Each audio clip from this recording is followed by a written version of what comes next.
Hey, it's a brand new day on Gilliam Farms. How's everybody doing tonight? So it looks like I have Rebecca, Touched by Yarn, and Joey, and Rebecca. But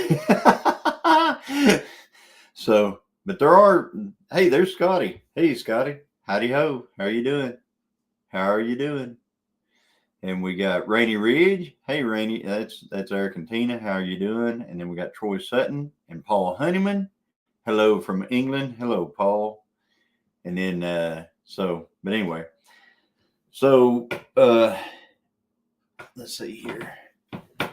Hey, MT Homestead, how are you doing? There's Fern, just Fern with autism. Howdy. And there's Chris, North Oklahoma Chris. How you doing? And there's Paul Case Farms. Wait, what are y'all doing? Yep. There's James Hall and everybody coming on in here. I'm sorry I'm really late. I just basically got in and got unloaded and stuff like that. So haven't had any time whatsoever to get prepared. And but anyway, I'm here. Made it finally. I did run into Brandon Eddie today. So I got to talk to him for a few minutes. I saw his wife. I saw her in passing, but I got to talk to Brandon. And they're going to be at the Tenkiller Youtube Meetup, which, let's see here. Let me get that going right here. There it is.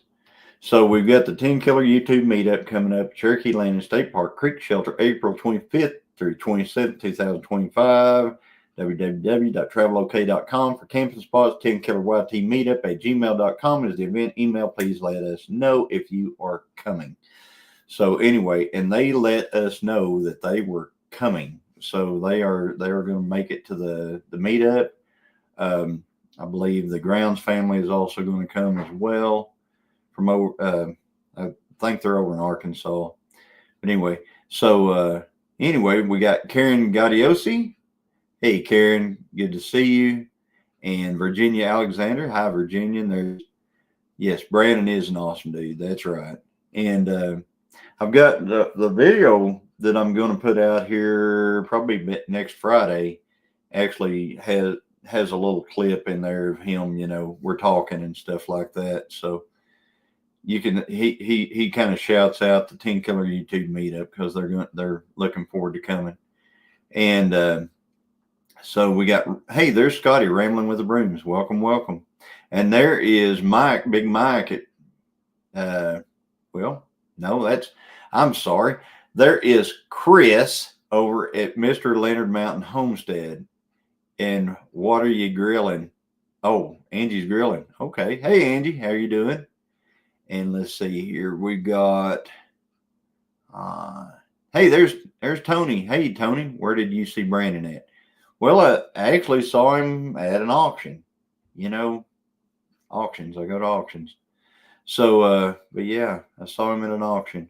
I think there was a whole pile of them there at the auction. I think I want to say that somebody came up and talked to me while I was there. So another new YouTube channel came up to me and started talking to me while I was there. And he told me that I think the Walkers were there. And I think he told me that Dutch was there, and so was what's that other one? Arms. So, but anyway, they said that they were there. MT Homestead. We got our meetup church today. You're ahead of us. We don't have ours yet, but I think they're on order. We just don't have them. So, but I have seen some. I've seen some people that have some. So, Hey, Scotty's birthday today. Happy birthday, Scotty.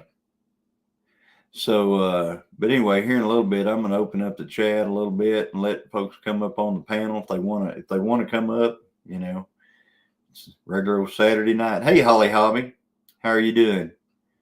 And there's Christy Betts, and there's Glenda. Hello, we're watching on the TV. They like to watch on the TV. There's Heaven Fire 18. Welcome. And let's see here. Shallow Acres says, I'm excited for auction season to start up here in Michigan. Yeah, yeah. I did we went to an auction. Me and Christine went to an auction. It was like Thursday, and I got the video out Friday.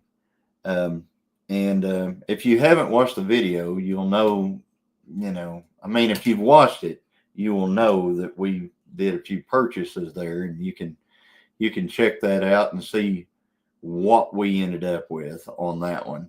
So, but it was a lot of fun, and I'm really excited about our purchases there. So I got some things that I'm going to be working on with that. I was Josh House and was going to call him today to stop by. You were at Josh? You were at Sherman? Josh Sherman's? You were at Josh Sherman's house? Okay. Yes. Happy birthday to Lone Cross Scotty. Absolutely. My shirts have been dispatched. Okay, so Paul Honeyman, I guess he'll probably have his shirts before I get mine. So all the way over in England. I'm glad you like to support, Paul, from all the way over in England. I wish there was some day you could get over here, to the States with us. Hey, y'all. Hope everyone is doing well in y'all's neck of the woods. That's Josh at Rivers and Roots Outdoors. Welcome. Good to see you there, Josh. He's going to be cruising back to Alabama. So if you haven't heard about that, they're going to be kind of coming on back down to the lower 48, I guess you'd call it. Hey, Lori Carp, how are you doing? So we're going on down through the chat here. Hey, Wanda Henry. And let's see. So Mr. Leonard Mountain Homestead likes to say, sup. I always feel like I'm talking to Belt Loop whenever he's in the chat. There's Teresa Jukowitz. Teresa J. How you doing, Teresa J? Good to see you. And then we've got, I can't keep up with the happy birthday, says Heaven's Fire 18. Yeah, I know. Yes, bring him his new chicks. Okay, so you went over to Josh Sherman's and took his new chicks to him. That's awesome. That is great. I'm sure they really appreciate that. And there's the Rusty Garage and Homestead. Howdy. Rusty Garage, I got something that's, kind of rusty that I'm going to be working on in the garage. So that was in my last video. So, and Tony, you guys have your shirts now too. My gosh, everybody has the shirts. Then we've got, except us, we don't have ours yet. And then let's see here. Let's see who all else is here. You can be sure if I do get to meet up, I'll have my shirt on. Well, that's good. Yeah, that's one of those things. You're not going to catch me out there running around without a shirt either. It ain't happening. Shirtless days was long in the past for me. I don't care nothing about it anymore. So I actually sweat more with a shirt than I do with a shirt. Let's just put it that way. Chris is waiting to get his. So I think I made it to the bottom of the chat. That's awesome. So anyway, yeah, me and Christine took off. We actually went to an auction on Thursday, and we had a great time. The actual video from that is actually doing quite well, and we're happy about that as well. But I've also got a bunch of other stuff that I need to put out, and I was trying to put out a video once a week. I put out one like every Friday, and I think this week I may end up having to put out a couple. I'll probably put one out maybe Tuesday or Wednesday, and then another one Friday. But the one Friday will be the one that has me talking to Brandon Eddy and stuff like that. But anyway, hunting. I'm really trying. I'm struggling with that one a lot, Josh. I'm struggling with the hunting one a lot because I've got so much footage. I've got a ton of footage, and whenever you film for that long, I mean, I filmed basically the entire season. When you film for that long, everything seems good, but if you put it all in, it ends up being way too long. But there's little tidbits all the way through it, so you end up having to watch every single little clip, and it's hours upon hours of footage. So you have to watch every little clip to come up with the right clips for the hunting video. And it's a lot different. It's a lot different than any I've done before, because this one was supposed to be, I was going to call it Deer Camp 2024 is what I was going to call it. So it was basically going to be from the deer camp, everything, things that happen. So, but anyway, that's what's going on with that one. And it's going to be over on the other channel anyway. It's going to be on the Outdoors and More channel, because YouTube is funny whenever I start putting hunting stuff on this one. I mean, I like to do it, but YouTube not real happy with me, I guess, whenever I do. Hey, Nanny Tam, good to see you. Thanks for coming in. And but anyway, we got something today, and let me grab that real quick, okay? Just bear with me just a second.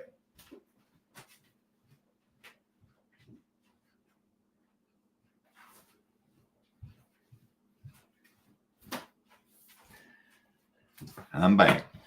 All right.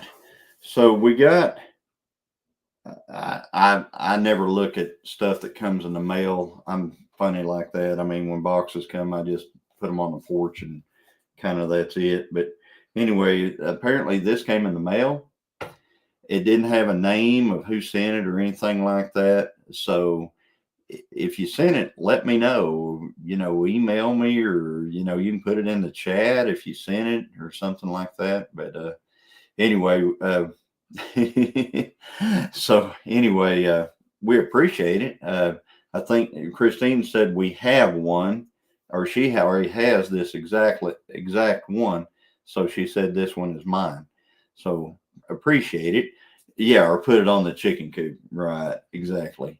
So, but anyway, that has happened. I actually put a T-shirt on the chicken coop and forgot about it, and it was up there for quite a while. Hey, Amy, how are you doing? There's Leonard Mountain Homestead. How are you doing?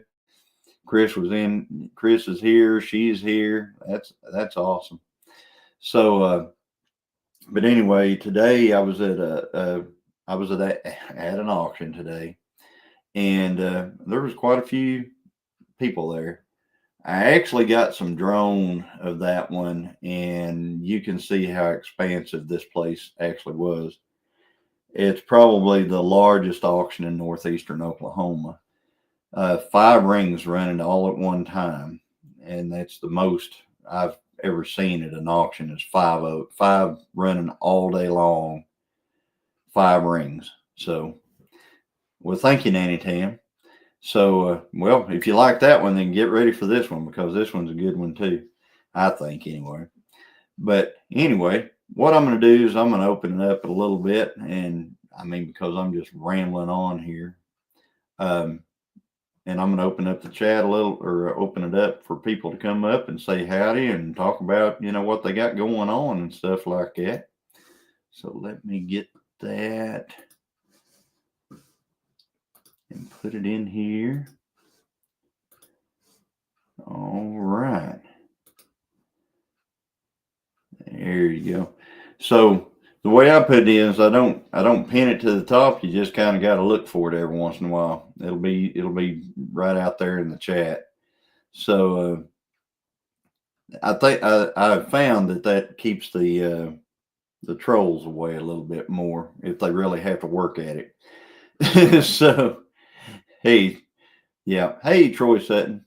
Troy Sutton's telling everybody hello, everyone, and so, and there is Fisherman 506. Howdy, howdy. Good to see you. That's Lee. So I still need photos of Judgment Day decals so I can get them ordered, Johnny. Judgment Day decals. Huh. So from the videos, you can't get a good enough screenshot of those from the videos. There's a lot of videos with that car in it out there. And I figured you could probably, I mean, that's where Mickey got everything. He just got it from the videos that are out there. Because there's a lot of them with that car in it. Hey, there's Lazy Days Ahead with Jesse and Lisa. Howdy, Jesse. How you doing? And Lisa, if she's there. They had a mishap today. They had a financial mishap today. I hope they can recover from it. I really do. I'm kind of being sarcastic, but I'll check and see if they will work, sir. Well, like I said, there's a bunch of, I mean, there's thumbnails that have got it, and there's a lot, like I said, there's a lot of video that have like just, you can stop it right on that panel, because we'll come along that panel with a GoPro real tight a lot of times, and it's right there. Yeah, exactly, says Jesse. And if you see the egg in there, you see it. So they probably got a short about it by now. Chris needs straight on photo. There's straight on photos of it out there. I mean, Troy, there's straight on stuff of that. I'm telling you, it's all out there. I mean, we have. I mean, we got thumbnails that show it exactly from the side. We've got a lot of places where the GoPro just super slow down the side, and you can see every bit of it. So, Fern, have you yeah, it was it's 7:16. It was 7:18 here, I guess. So, but anyway. So I guess, so how's everybody out there doing? Because it's going to be a boring night if I have to sit here and talk about what I'm doing. Been running the dozer a lot. Been working with that, clearing more property and stuff like that. Jesse and Lisa, I got my biscuit cutters. Hey, Annie, how are you doing? Annie is good morning from down there in Australia. Paul, there's a lot of Paul Honeyman. There's a lot of, yeah. There's a lot of different ones. Where's our hummingbird? She worked all day in the garden and in her shop, and she had a lot of pain today from working and stuff like that. So she is sitting this one out tonight. And I said, well, I'll just, I'll wing it. It's tough. I mean, yeah, it's so much better when she's in here with me. Yes. Yep. You can get all that stuff. That's right, Jesse. So, but anyway, yeah, it was so nice today. It's like, yes, absolutely.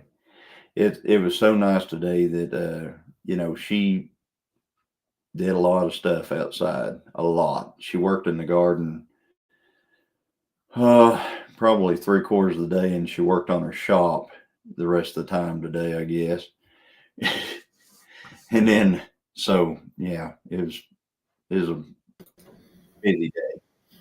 Howdy. How are you doing? There's Paul Case Farms. I don't know. I feel like it's a miracle I'm alive. Oh, really? Yeah. I try to do too many things at once. Really? You know how you wear that one green hat?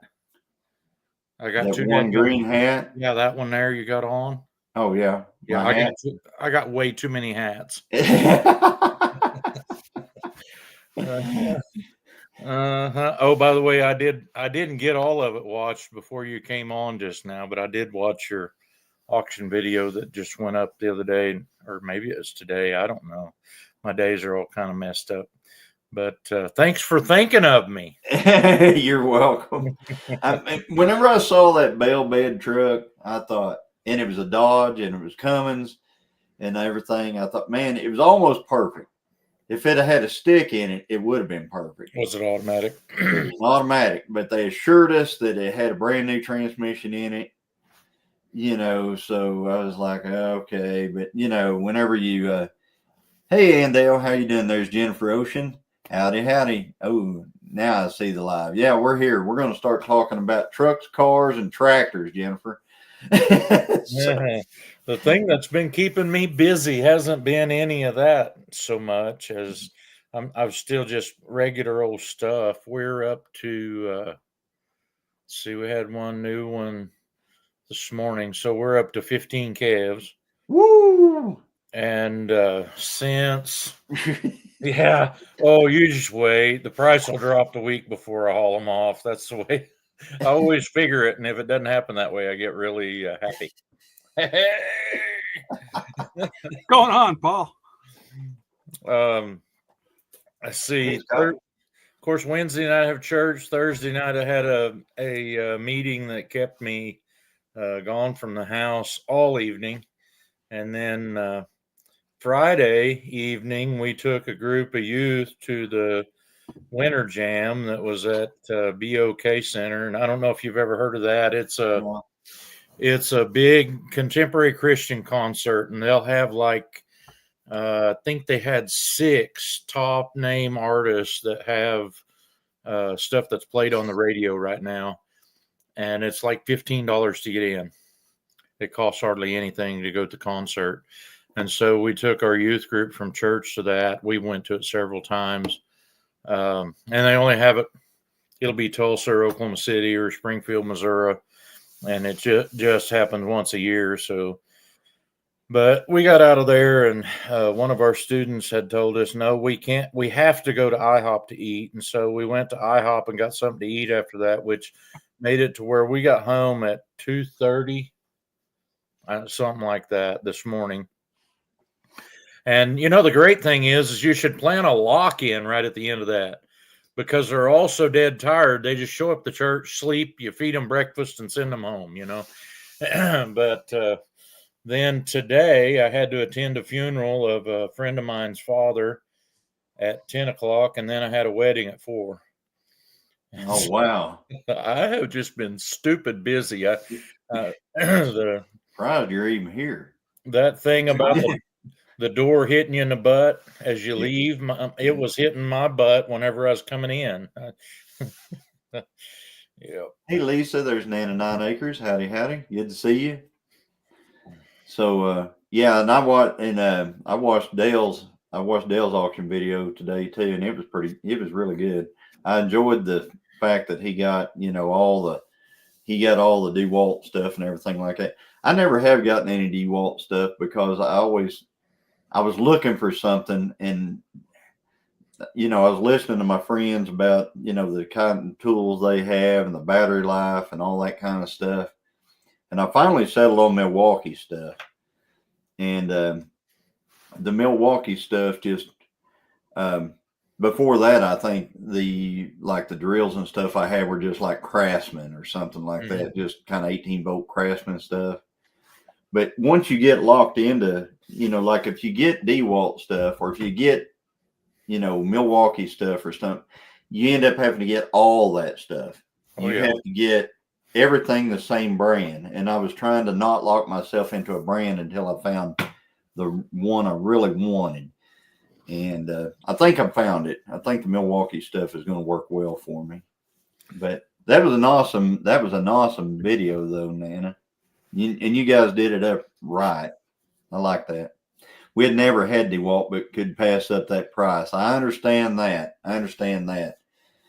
I seen a DeWalt planer on your video today, Johnny. I was telling you to bid, but you couldn't hear me. Yeah, I know. There's a lot of DeWalt stuff. Like there was a DeWalt pressure washer. Have you ever seen one of those? All it is it's the handle like you would hold for a pressure washer. You plug a battery into it. It pumps itself and pressurizes. So that's the only piece you have to have that and the hose that they go, where you can hook it to a garden hose. And I was thinking, how neat. I wonder if they make that in, with a Milwaukee. I don't know. So I watched. They pretty much make all the same tools. It's just different colors. Yeah.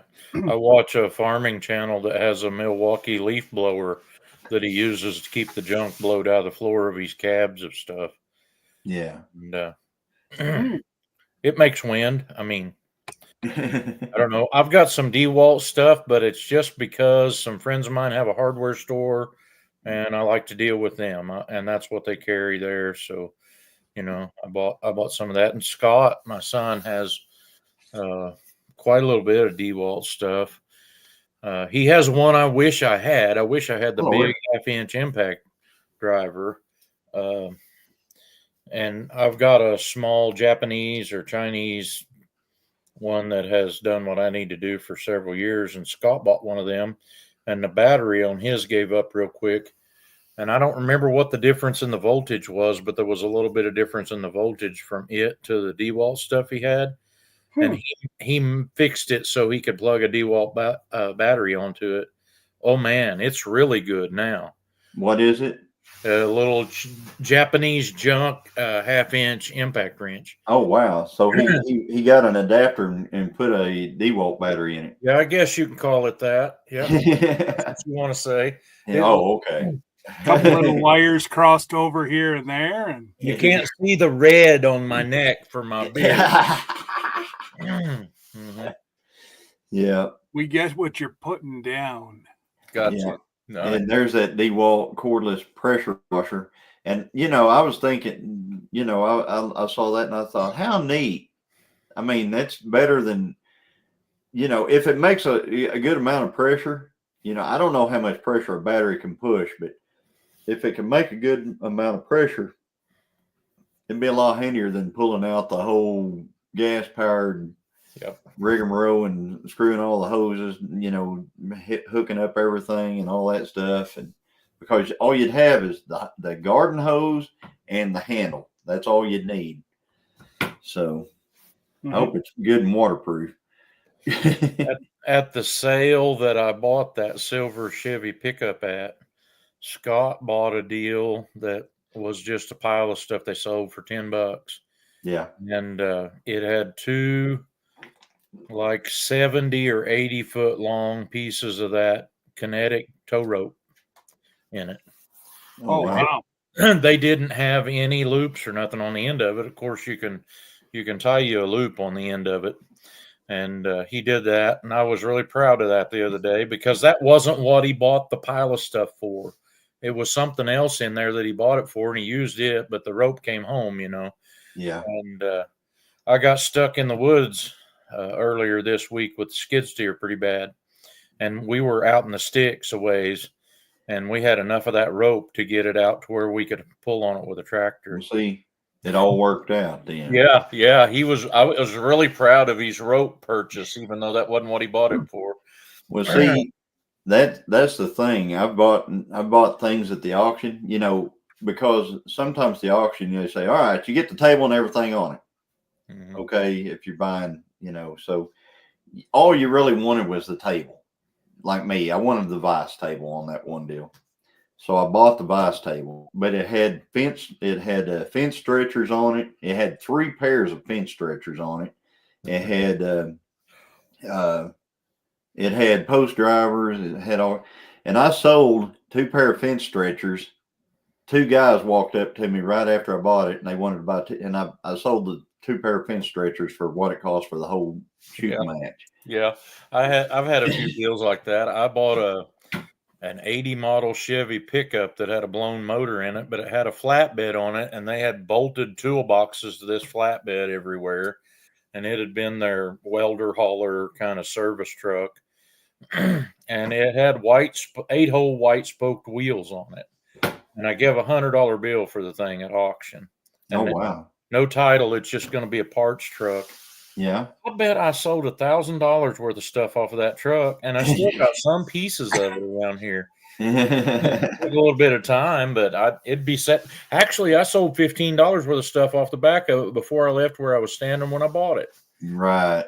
And it had a pair of those 20 series John Deere chrome pieces that go on the side of the hood of a tractor. Yeah. And I had a guy come up and buy them from me, and they weren't perfect, not even close.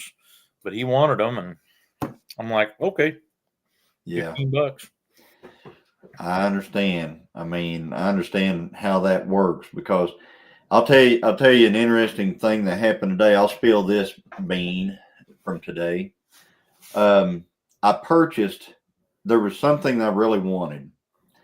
So I stood there and I purchased it, won it, bid higher and whatever, got it. But then after I got it, I noticed in the lot right before, because they walk, they get two guys and they everything between them. And you buy, one money, whatever you want out of that lot. Okay. So I bought what I wanted. Well, the lot before that, I didn't realize, but there was a piece to the thing that I bought was in the lot before that. And some guy bought it and then he walked off and I didn't even see who bought that lot of stuff. So, anyway, I just stood there next to my, basically my purchase. And finally he came later walking up to make sure nobody had stolen his stuff that he had bought, I guess. And I saw him and I ran over there and I said, "Hey man," I said, "I hate to bother you about this, but you see that right there? That goes on that." And he goes, "Oh, okay, yeah." He said, "Man, just take it." He said, "I didn't want that anyway." He said, I didn't even know what it went to. He said, I didn't want that. I was just buying that other stuff, And I said, "Okay, well, thank you."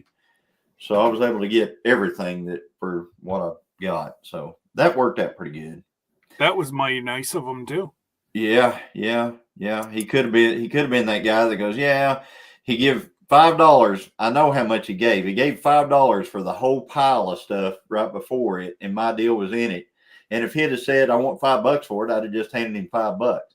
But he could have been the guy that said, 'I'll take $20 for it.'" Absolutely, and there's a lot of those fellas around. Mm-hmm. Well, Johnny, I paid him. I'd have just because it completed what I had, and I'd go, "Okay, well, all right, thank you." I didn't know you were such a good dancer. What are you talking Hey, about? Tamara. You have danced all around it, and you ain't going to tell us what it was. You're right. Oh, he's pretty good at that, Paul. You'll find out next Friday. Hey, at least he told you who's going to be on, who he actually talked to. He normally doesn't give that much jelly. Yeah, I don't even do stuff like that. It's kind of like my deer season this year. I mean, people don't even have any idea. I mean, Christine, I don't even know if Christine knows what I did during deer season this year as far as what I got. But anyway, so hey, Janae's here. And Janae, Rainy Ridge. Yep. Tamara. Yep. And I haven't even left anybody locked in the basement or anything like that. That's awesome. You're being an overachiever. No, I showered today, so I'm good. Must be Oh, you, Paul. I was through the shower this morning after chores. Oh yeah. Yeah, you got a lot going on. So you got 15 calves. Oh gracious. Wow. We got 4 so far. I've got a very interesting thing going on in my cattle, and growing cattle the way I do and trying to make them pay. You pay attention to some of this stuff because you don't get paid for the dead ones. Right. I have determined that the one yearling bull that's tame enough that I got him to stay where I want him and everything throws great big calves. Oh, I bet the calves that we've been having that I can tell are out of him probably are 85 plus pounds when they come. oh my goodness. Yeah. Going heifers. So guess what? He's going to town. He's going for a ride. He's going to town. I've located one. I don't know if I can. I'll have to put some boot in there to make the swap work, but I'm pretty sure I'll be taking him to the sale barn. And Yeah, We'll look at another bull Tuesday, but we bought bulls from these people before, and everything we bought from have been good. yeah. So I'll probably just pull a trailer and bring a bull home. Now you have to excuse me. What color is your bull? It's the red one. It's the red You got one. any Charolais in him? He's Lemmy. Huh? He's limousine. Oh, is he? Okay, that explains it. Hey, Duncan family. Howdy, howdy. I've had an awful lot of them that'll be good from the guy I got that one from, but this one here, he has big calves. I don't want him around. So I've fed him all winter, getting him ready for this breeding season coming up. We would normally turn out the 1st of May, and he's going to be somebody else's. Yeah, he's going to be going for a little drive. Well, that the only good thing is the price is high on them right now. But if you're selling them and buying them at the same time, it doesn't make much difference. No. Right. Yeah. We're lucky because Danny tends to throw small calves. So he's just about right because we've had 5 heifers have had calves out of him now. And only one had issues, and I think it's because she's too narrow a hip. Mm-hmm. Of course, she's due again here before long. I hope I don't have to use the hip clamps on her again, but you'll have those kind of issues from time to time. You can have a cow that's had several calves and had no trouble, and then I don't know how to blame it on the cow when the calf don't have both front feet straight out. They have one pulled back a little bit and need a little help. Or I've had some of them you actually have to beg them to stop pushing and say, take that all back in there and try again. yeah. just for lack of better terminology. Yeah. But yeah, I had to help one the other day. But I think she'd eventually would have had it. I don't know. Was so far, I've not had to help any of our cattle have any calves. So hey Brian, he's editing right now and listening. So Brian won't be commenting much unless he hears something funny. So you guys, I guarantee it. You better listen up. Only thing I want to know about cows is their name. I'm still waiting for a Jennifer Sparkles.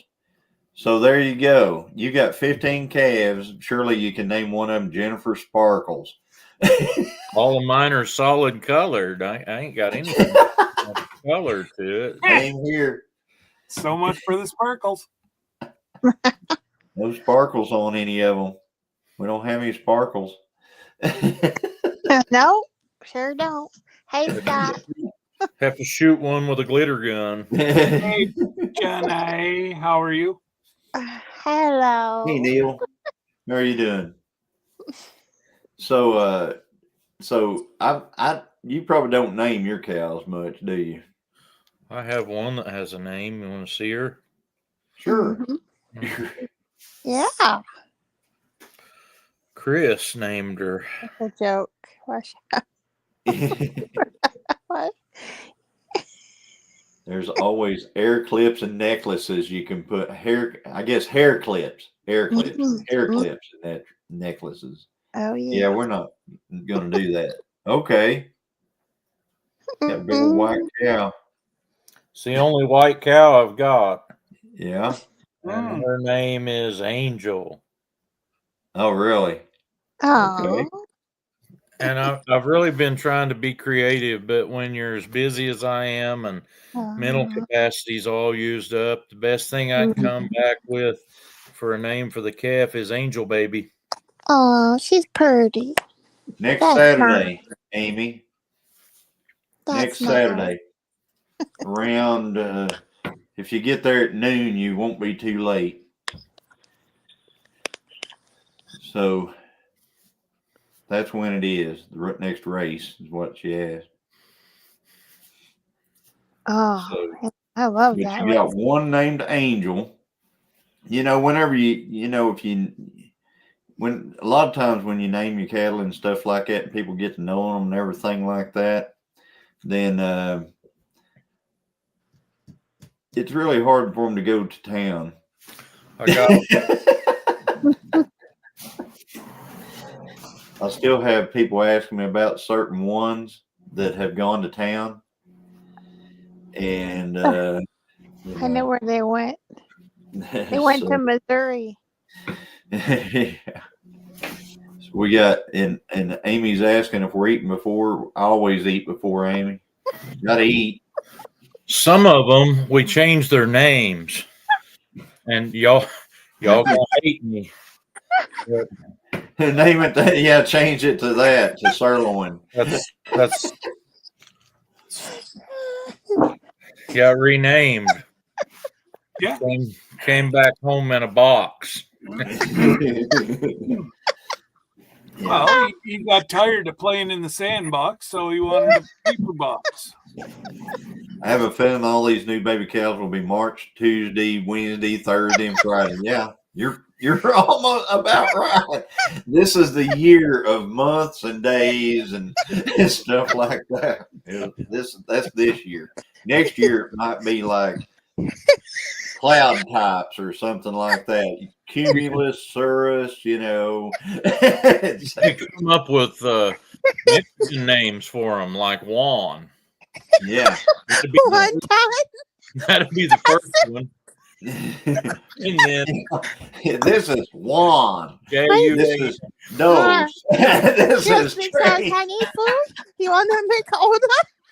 We used to sell hay to a guy whose name was Juan, and he used to be in Mexico. And I still remember him coming to my grandma's house, and my dad had an old H Farmall, and the thing would leak all the hydraulic oil out of it. So he's out here trying to load a bale of hay in the back of this guy's truck with that tractor. And we're trying to pour, it's freezing cold and blowing snow, and we're trying to pour this oil into the hydraulics on that tractor, and the stuff's coming out of there about like Jello. And my dad, and this Juan guy, he had a sense of humor. He would call us up and he would say, "Hello, this is Juan. You know, like the number one. And I need to come and get a bale of hay." So he'd come over and get that bale of hay. Well, we're standing there, snow blowing in our faces, and we're trying to get this oil in the tractor so we can put the bale of hay on the truck. And my dad looks at him. He says, "Kind of makes you want to move back to Mexico, don't it?" And he says, "No, sir. The standard of living there is much lower." That's what he said.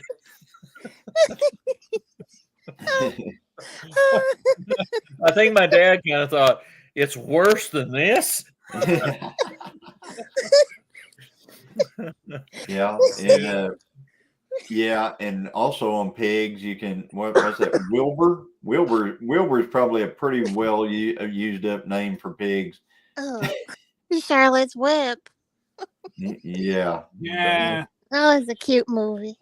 Yeah, and man, those were good. They were good movies and stuff like that back in the day. But Yeah, that good stuff only, like TCM, like Lassie and Dennis the Menace and the Rascals and the Three Stooges. That's good stuff. We drove by on the way home the Arby's where we run into that guy. If you was listening in one of the lives I was in last week, I told a story about going down to Paul's Valley and buying a tractor, and on our way home we got hungry, so we got to Tulsa and stopped at Arby's, went in there, went to the restroom, and Anita and I was standing there going to order, and this little colored young man behind the counter was just about the right height to remind you of somebody off the Little Rascals. Oh. And whenever we stepped up the counter, he said, "Hello, welcome to Arby's. Can I take your order, please?" Almost. I've never been waited on by this week. Yeah. So you're sitting there thinking about the little rascals, and I guess I want something. I don't know yet. Hang on. Turn around. Can't help but laugh. oh man. Yeah, Jesse, we want to get something from Whataburger. Anybody want anything? You gonna get us something? Headed to Whataburger. Oh, okay. Oh, Paul has to say that because he says it really good. Waterburger. Yeah, but water. Whataburger. But anyway, so today, you guess where I ate today? Where? Subway. Huh? Subway. No. I didn't eat at Subway. Barbecue. You'll probably never catch me at Subway. I mean, Subway would have to be the only place to eat. You Yeah, can right. get Subway because they have plenty of parking. Well, not in Tahlequah they don't. Subway has like no parking, and you know why? Because people park in the parking lot and run across the street to Brahms. Yeah, because Brahms has no parking. Well, do you all have a Little Caesars pizza? No. Pizza. We've had one of those in Miami for several years, and the word was the manager came in. What day was that, honey? I don't know. Thursday, Wednesday, Thursday. Told everybody to go home. They were closing. And they closed up. I don't know whether it was a chain thing or what, but they had a whale of a business, I think. They were the cheapest place to buy pizza in town. Wow. Where'd you eat? Everybody's ordering Jesse, Jesse's, they're giving Jesse their order all through here. But no, I went to Jesse and Lisa's barbecue today. Oh. And guess what they had? They had ribs today. And guess what? It was Saturday and the parking lot was not completely full. As a matter of fact, I had a room all to myself. You poor. Take your friends and it'll mess it all up. Everybody wants ribs now. So, yeah, they had ribs and brisket. So that's what I had. I had ribs and brisket, and it was really, really good. So, one of the there's two Subways in Miami, and one of them is in a building that used to be Okie Burger, which was a local burger joint. And the man that owned it passed away, and they closed it up. But before that, this is back. It was a Tasty Freeze. You ever heard of Tasty Freeze? Oh yes, absolutely. Yeah. Used to love Tasty Freeze. Yeah. Same building. I bet that building's been there 50 years or more, but it's a Subway now. They practically ruined it. Except it's got good parking, so that's where we go to eat our Knott's grocery sandwiches. Yeah. Wanda wants a strawberry shake, Jesse. And Chris wants a bacon cheeseburger with a large fry and a large sweet tea, Jesse and Lisa. I would get it for y'all if I could. See them guys. Jesse's talking about the Little Caesars. Somebody else had mentioned. Yeah, Jennifer. There was a chain here that Little Caesars bought out. I can't remember what it was. And a lot of their stores were changed to Little Caesars, but. Hey, Tamara. Hey, there's Mike at the Rusty Garage and Homestead. He found us. He found us. Uh-oh. Let me drop your link, Mike. For anybody who else. Rusty Garage. He's over at Chelsea. He's a Okie. Yeah. Yeah, I've seen him. He's come into several of the lives and stuff like that, and he's made comments on some of my videos and stuff like that. He does a bunch of stuff on his channel I never have got into, and that's testing products and stuff like that. He'll test chainsaws. Him and Okie Woodsman got together and tested some of them Kevlar chaps, and he took the saw apart the other day that they had chewed the chaps up with, and it looked like he never was going to get all that fiber out of that chainsaw chain. Yeah. The crap kept coming out of there. Yeah. I know. And I'm trying to keep up. I'm trying to put all the chats up because I know there's at least one co-stream going on here. Well, That's me. there was a guy who I run around with whose name is Al, and they call me. They called him Jose, and they called me Jose, and they said that sometimes you could find both of us on the back of a fire truck. Sometimes, but then I cut my thumb off, and I became Nueve. We just don't become Ocho. Well, you know how to tell when you're not in a authentic Mexican restaurant when you try to order by numbers in Spanish and they don't know what you're saying. Just get up and leave. That's not a good deal. No good. No good. We call that Tex-Mex. No bueno. Tex-Mex, no deal. Yeah, it was rough cleaning that. You know, I had somebody send me a product, and I've unboxed it. It's a thing they wanted me to do on a YouTube video, and they sent it to me before. Hey, there's Ginger. Hey, Ginger. Good to see you. So they sent it to me. Hey, Gingy. And Joey. you know, so I emailed them and I asked them, I said, Scott, what are you doing? Oh, he's counterfeiting. All right. So anyway, actually, not very hard just this morning. This is gold wrap money. It's gold 9.9999%, but it's all Star Wars figures. You said Star Wars? Winnie the Pooh. We've got we have Winnie a the whole Pooh? bunch of things. Yoda. You have all my favorites, Scott. Winnie the Pooh and Star Wars. Oh, Wednesday. And the Yoda. Oh, Wednesday at 10 o'clock. I've already set the live. So are we going to win that stuff? No, you're going to bid. Oh, well. This is auction. Awesome. Maybe you And should here's a video it, 25-cent Dominion of Canada, 25 cents from, I don't know, a whole long time ago. Mm-hmm.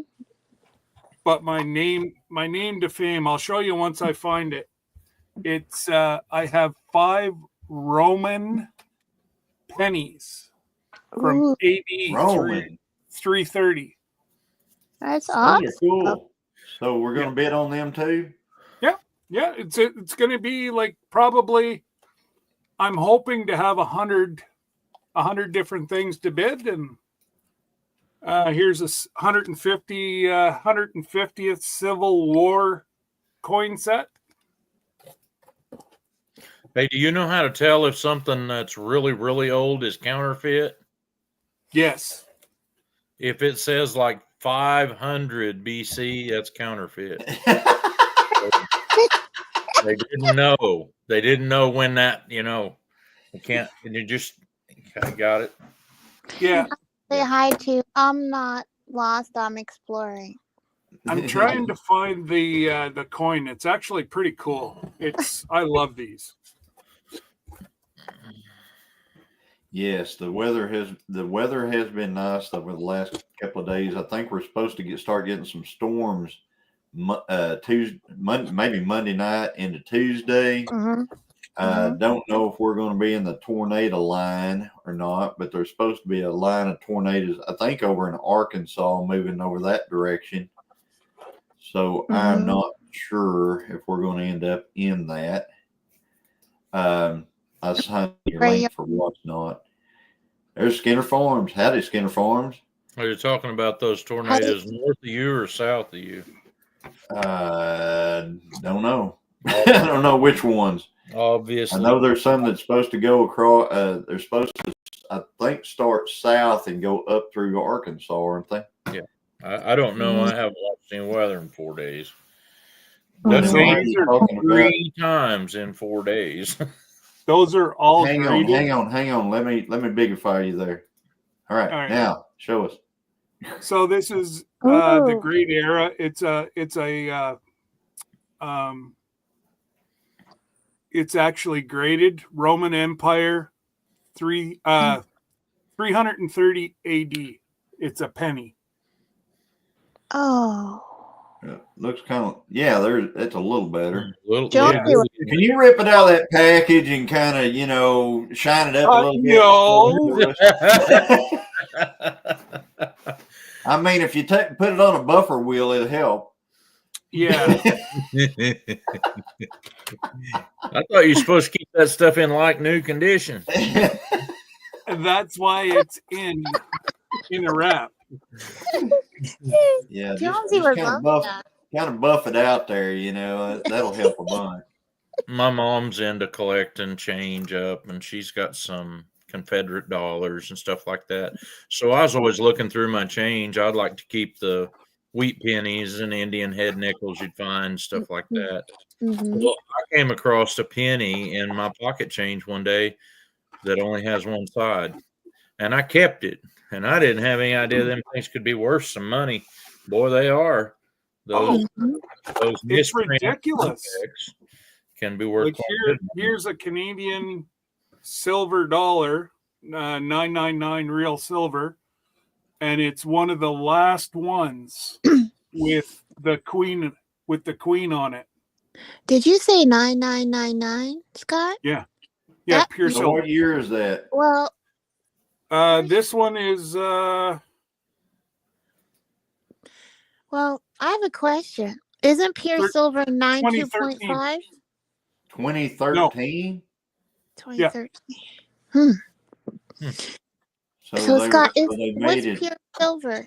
almost Scott, do you pure know? silver in 2013. So what's Are we bidding 9.25? now? Yo, I thought 9.25 is silver. no. This is 9.999% pure silver. You can't get any purer silver than Oh, what I that get it. I get it because also 0.9999, that's gold. So you're saying it's 99% pure silver. Oh, I have some of that too. That's just the percentage number. But 92.5, I'll tell you where you come up with that. 92.5 was KSYN radio station in Joplin, Missouri when I was growing up.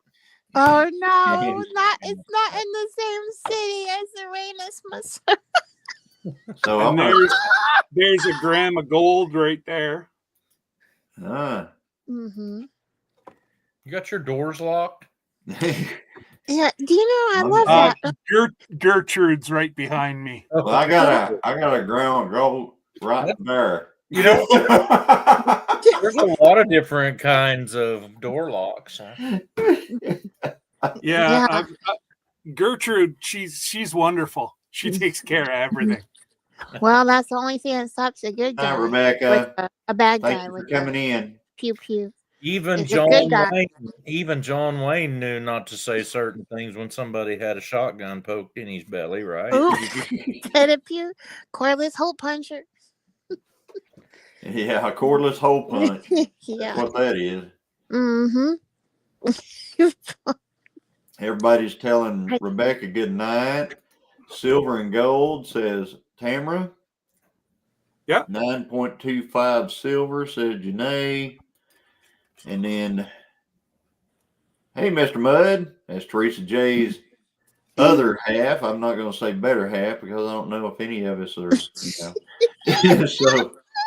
but then we got, hey, Patsy. There's Patsy Guthrie. Hey, y'all. Good to see you. That Thanks for covers all coming y'all. in. And there you go. This What's is your favorite perfume? Oh, Tiffany. gold flakes. There's a gram of gold flakes there. Oh, wow. Yeah. Are you going to be bidding on this stuff, Joey? Is that what you're saying? Bidding now. Yeah, that's says what Joey's. Chris. Joey's already starting the auction. Yeah, he's already started, huh? But I've got like Indonesian money. I've got No. a $2, but it's a special $2. It's because of the serial numbers. It's a gold or a red seal. $2 bill. Yeah. And this is what I'm giving away for people that sign up between now and the end of the cruise. Mm-hmm. Is What about us people that already signed up? Do we get you've nothing? already got $1,000 worth of stuff that we auctioned off. You How guys, about Like what? How about What's we my just enter their $1,000 worth of names in stuff? there? Yeah, enter their names. I The even had to buy money? a Cruise in Alaska shirt.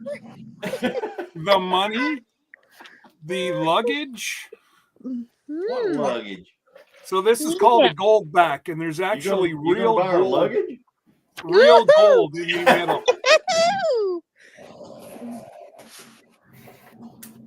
And I got a few of them. So we'll auction some of them off too. Mhm. Hello, Glenn and Shannon. What are Howdy. you doing? Hello. Flags, everyone. America, I guess is what that means. Howdy, howdy. Good to see you. Yeah, welcome.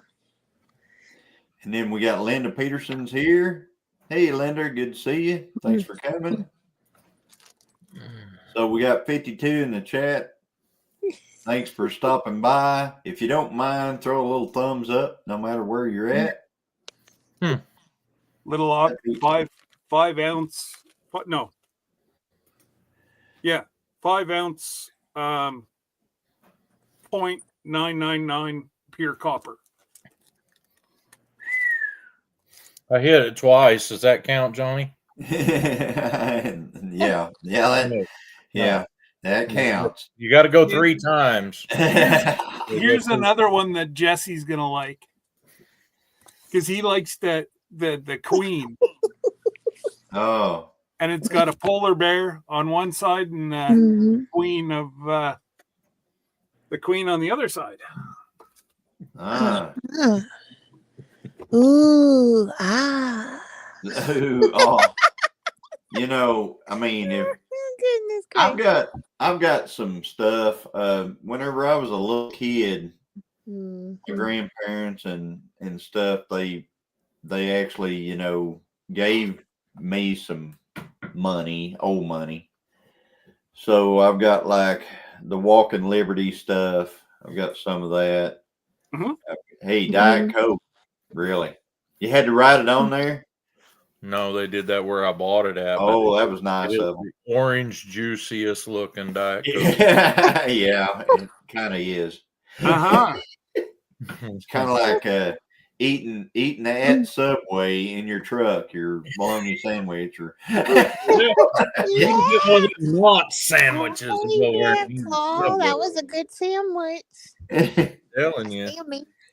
Haven't done that in a while. The guy that's been helping me cut trees went to work at the scrapyard Oh, Thursday and Friday and Saturday. So, Mhm. so you don't get to go to Subway and eat a sandwich. well, we've been too busy the last. I think he was only here one day this past week, and the week before that it snowed all week, and we didn't work. So, Yeah. yeah.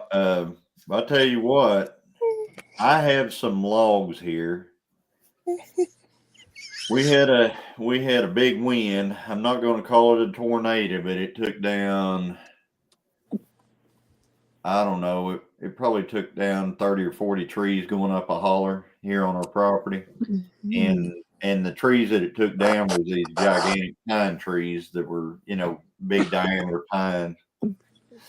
So I called a guy that's got a sawmill, and him and his hand come out, and they cut them to lengths, and then I skidded them with the dozer up out of the holler, and got them all piled up. I even used the dozer to stack them, so I got them stacked and stuff up there.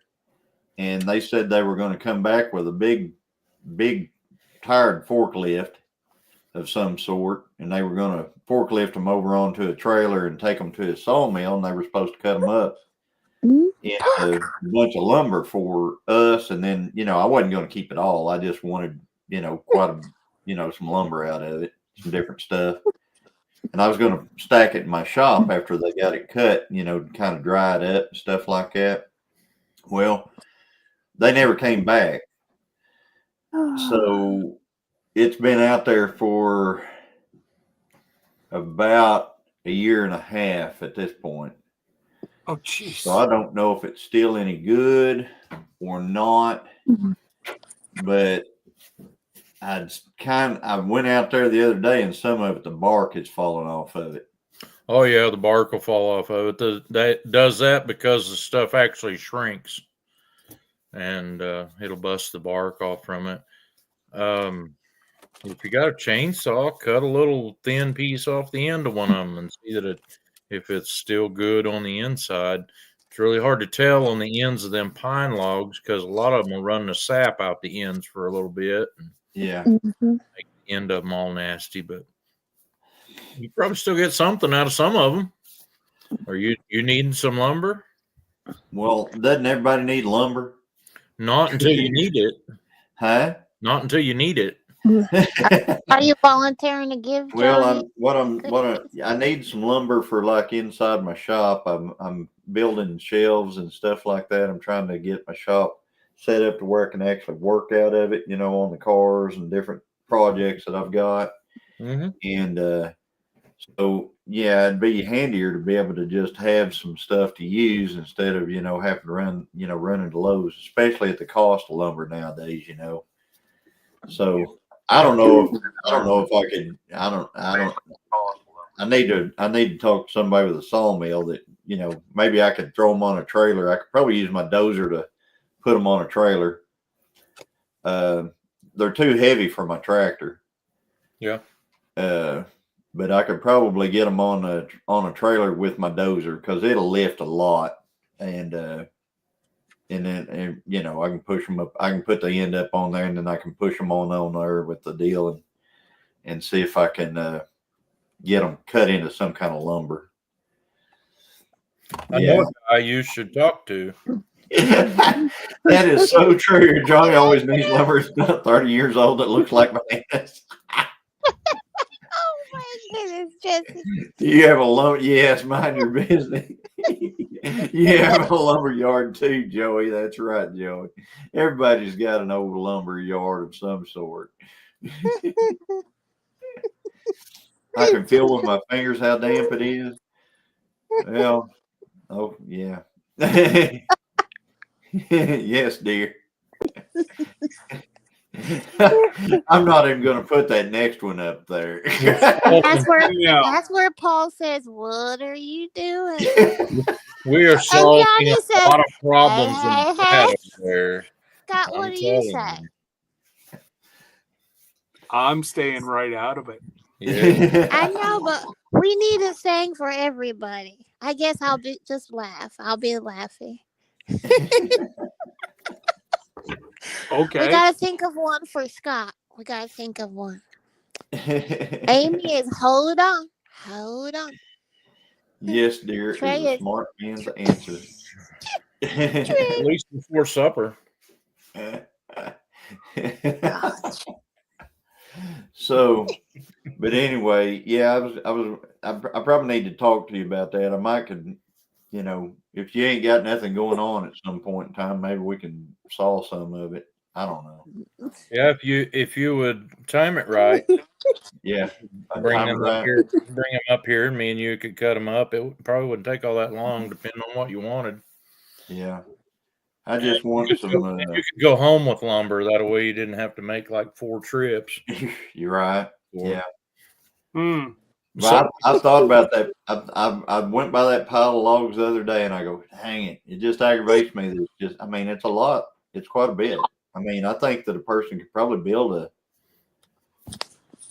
there's no telling what all they can build out of that. How long are they? Hey, Dana. Huh? You got any idea how long? How long they are? Mhm. I think they cut them to where they can make 16 footers out of them. Wow. Yeah, he's got a long big old. He's got it cook sawmills is what he's got, and he's got two different ones, and they'll take some long stuff. They automatically they put the. He don't even have to put.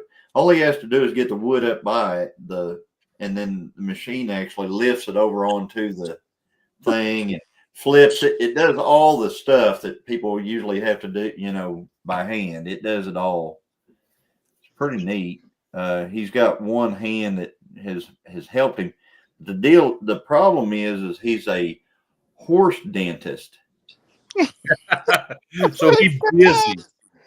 Yes, he's traveling all over the country pulling horses' teeth, and he's liable to be in like Canada, or Wisconsin or somewhere just pulling horse teeth, and he'll go all over the country. I mean, he's in his hand, he gives him projects and stuff to do, but whenever they're going to do big jobs, he's got to be there, and he's never there, I guess you'd say. So if they've left him a year, there's a good chance they ain't coming back. Yeah.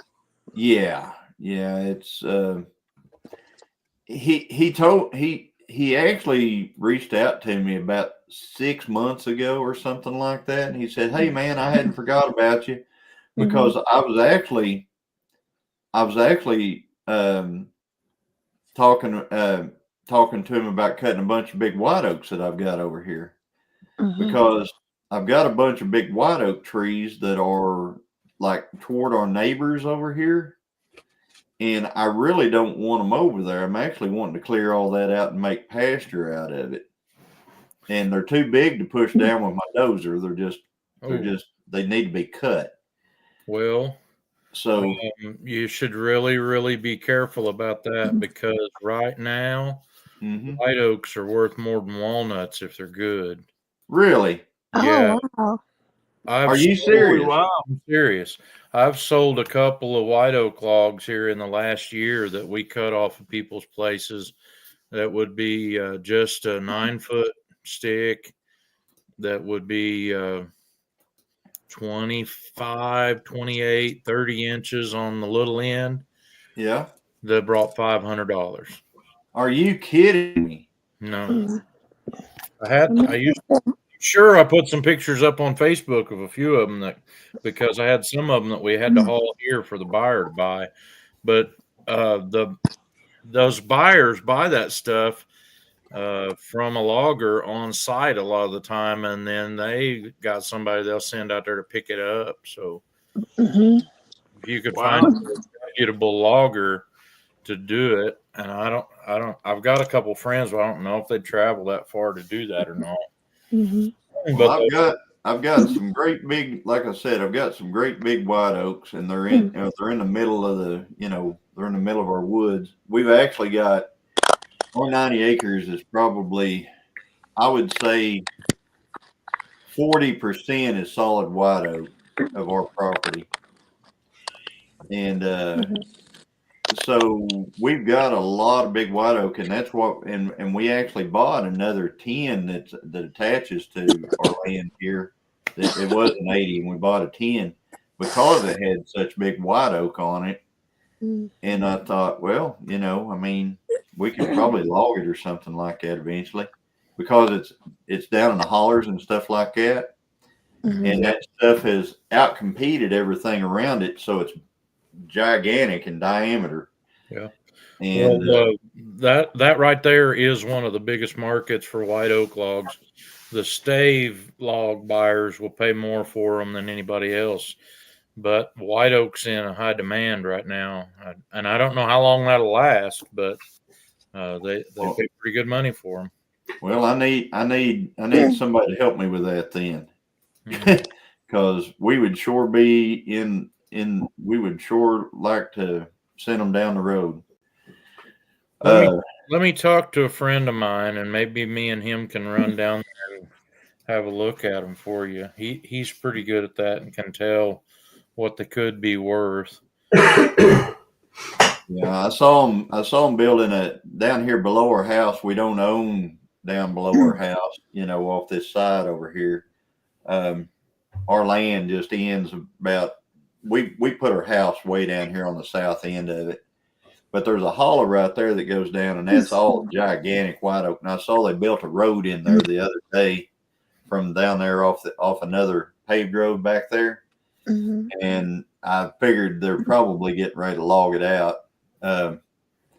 But up here I want to do everything over there toward our neighbors, because I was going to take down all the smaller stuff with my dozer, but those big white oaks, like I said, yeah, Rusty Garage, I could dig and dig and dig and dig and dig and dig and eventually get one down, or we could take a chainsaw and have that dude on the ground and in a few minutes, and then I could just push up all the scraps with the dozer after we get the log cut out of it.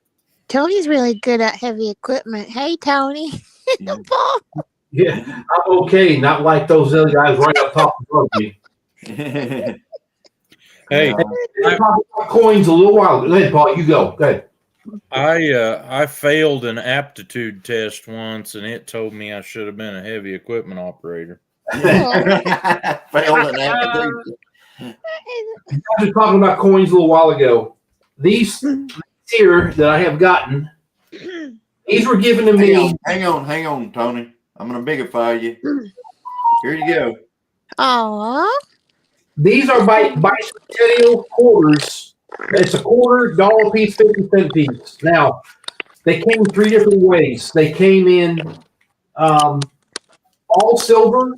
They came in 2 silver or a regular, or just one of them is silver. It just depends.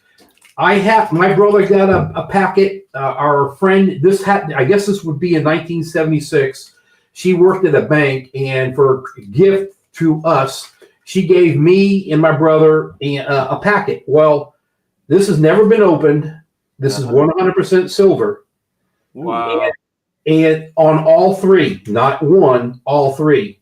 I've always left it here. And then I don't touch this one too much. I need to get this put in a packet. That's 1 troy ounce dollar piece right there, silver. Wow. Yep. Yeah. Now, I just gotta find mine. You can unbigify me. I don't look good. I had that trouble with my nose. I don't Aw, smell so good. sweet. I've got a light and all that, and I've been looking at coins. I'm going to tell you something right now, guys. You guys don't pay attention to this stuff. There's money out there. I mean, a lot of coins. There you go. Yep. This one here, it's a Mickey Mouse coin. It's $150 US. Right. I've got coins are in that plastic right there you got. And I've got wheat pennies, probably have maybe 200 of them. I just found one of the wheat pennies right here. Yep. And I'm going to say that probably 10% of them have a flaw in them. Yep. And they're not just worth a penny. You could be looking at $15, $20 minimum on just 1 penny. I've got dimes. I actually have a steel dime. I think it's stamped. It's supposed to be they're all supposed to be D stamped, I believe, in 1942 steel penny. I think it's it. I happen to have one that's not stamped that I need to send out to get graded. The big thing is don't ever clean your coins. I've got quarters, dimes, nickels, pennies. I go through all of it. Yeah, there's money to be made if you find them. Even I've been looking at dollar bills now, trying to think about that stuff. The best way to find this thing is go to your bank and place an order. Say you want to buy, I don't know, just say $100 in of quarters that are customer wrapped, or maybe $50 in pennies that customer wrapped. You don't want what's wrapped from the bank. Customer wrapped. You got to place that order, and when they get it gathered up, they'll call you. You go down, then you start searching through everything. There's actually a penny that's worth $1 million. I believe I have that penny. It says 1 cent on the back of it, and I'll never sell it. I don't care if they give me $1 million. I ain't selling it because for my grandma. I'm just sentimental. I just rather have the penny and hold that next to my heart than take their $1 million anyway. So that's just me, but anybody else probably wouldn't. Before I started checking in the money change, I actually had a quarter that was paint coated. I thought so was spray paint. Well, there's two or three versions of paint. One of them, the big ones are the ones they go to Vegas, and they used to paint back then. Their quarters, and when things were slow, they used to play house money, and they would use that as house money to paint code, so that they know they would get their money back. It's kind of weird, but this is a long time ago. The second one is when they first come out with these certain dyes that used to paint them, and only 10 of them each year were painted and they were coated. I had a red one. I had no business. I didn't even know what it was. I was like, why would someone paint that red? I mean, when I first started really looking into this, I was going crazy because I know I had it. I can't find it, so I must have blew it in a car wash or something. But I had a red one, 100%. Didn't know nothing about those things. So I picked these up for a song and a dance. They're 200 fine gold. 200th of an ounce fine gold. And they're like pristine. And I forget how much they're each one. But it's like I picked them up for pennies on the dollar. Do y'all remember that show with Parker and his grandpa? I love that show. Yep. Was it named Gold Rush, that show? Yep. I love Parker and his grandpa. Good night, Glenn and Shannon. Well, I have finally hit the jackpot and could upgrade my equipment, and I got me a new ball hitch. No. Yeah. With it is, it wouldn't work. Yeah, it wouldn't work. Yeah. Hey, Scott. Yes, sir. I was going to let you know I emailed you, so when you get a email from it says in the subject on or your auction, and it's from Texas Raider, at least you can put a face to it and know that it's a legit request. Okay. That's Chris. Yeah, that's North Okie Chris, Texas Yeah, Raider. I know. It's probably not legitimate, but it came from Chris. I was going to say, Chris sent it. Yeah, maybe. Don't make me sick angel on you. Angel. Yeah, well, with friends like me, you don't need enemies. Yeah. At least somebody checked on you to make sure you were okay. So the truth is, you didn't get the gist of it when I told you what I was doing. Obviously, I'm not okay. He needs to have his ice cream tonight. I agree, James. I've had several of those red quarters. I think I've had some of those too. And that's and they are, and the ones that the government, when they make their coins, they're stamped. They you got to look at their where they're made at, and if they're red, they give you a color thing to look at, and you can determine what they are from. But yeah, the house quarters were those, but I know what I had. I remember the stamping thing on it. And man, I love jukeboxes. I think it would be cool to have one of those jukeboxes. Yeah, I've had, I don't know how many of those red quarters I've ended up with. Yep. Over the years, and generally, whenever I end up with a red quarter, it comes out of like a change machine at a car wash. Yep. Is where I've ended up with them from. Yeah. And Johnny, I don't know if you can see it, but get over here. That's what I ordered. Sweet. Oh, Sweet. beautiful. Isn't that nice? That is Yeah. nice. So that's what I'm going to be building. One thing, Nice. that's Okay. awesome. I'm not going to say, I mean, you know. But yeah, the whole thing about the decals, Johnny, is that like on some of the pictures that I've received recently, thanks, Mr. Lunar Mountain Homestead, for that video, is that I just didn't want to spend time going through all your videos and trying to. Oh, yeah, I see what you're saying. I was just like, boom, boom, boom, boom, boom. But see, what I was doing is I was going, yeah, he'll spend a lot of time going through my videos. Yeah. Yeah. Hey, in case you wasn't in here earlier, Johnny told us like a 20-minute story about how to get a piece that belonged to something that you bought from the guy that bought the lot before yours, and never did tell us what it was he bought. Never did. You know, Well, we you had a gotta 20-minute go watch- conversation about it. Yeah, you got to go watch the video, right, Scott? Video. Yep. All right. It'll happen Hey, on at least Friday. he You can told watch you- the vid. If you he don't watch the told us video, who- you'll never who have a you clue talked on to. what I was even talking about. The only great part about that, Johnny, is that I'm getting older and I can't remember. Well, I'll watch the whole video and I'll have to call you. What was we talking about in that video? I know there was something. You can rewatch the live and figure it out. Oh, great. Yeah, good idea. I'm going to tell Christine on you. Christine, come. Chris. Sir. If you want to get signed up with the auction house or whatever, go to last night's live, Okay. and it's in my description. You can Yes, watch sir. it.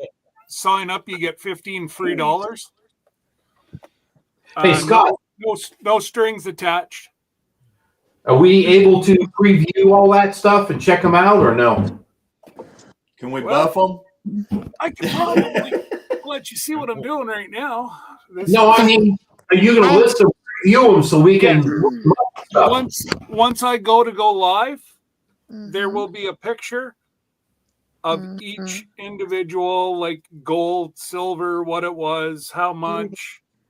But only when you're doing your live, though, right? Not prior. Once I upload it, then you can see. Like you can go in the night before and see. Okay, all right, that's what I'm talking about. So we can see what's there and all that. Okay. Yeah. Is it titled Saturday Morning Road Trip, Scott? Or are you talking about the other one? No, Friday night. Mhm. Friday night. What did I name it last night? Should have a Let's see. thumbnail of me. Moderator can grab that. Somebody, let me look. Yeah, or Jesse should have it. I'm trying to Actually, pull- here, I think I can go and I think I'm a mod here, so I'll just drop it. Oh, wait a minute. I got to fix that. Your mod here?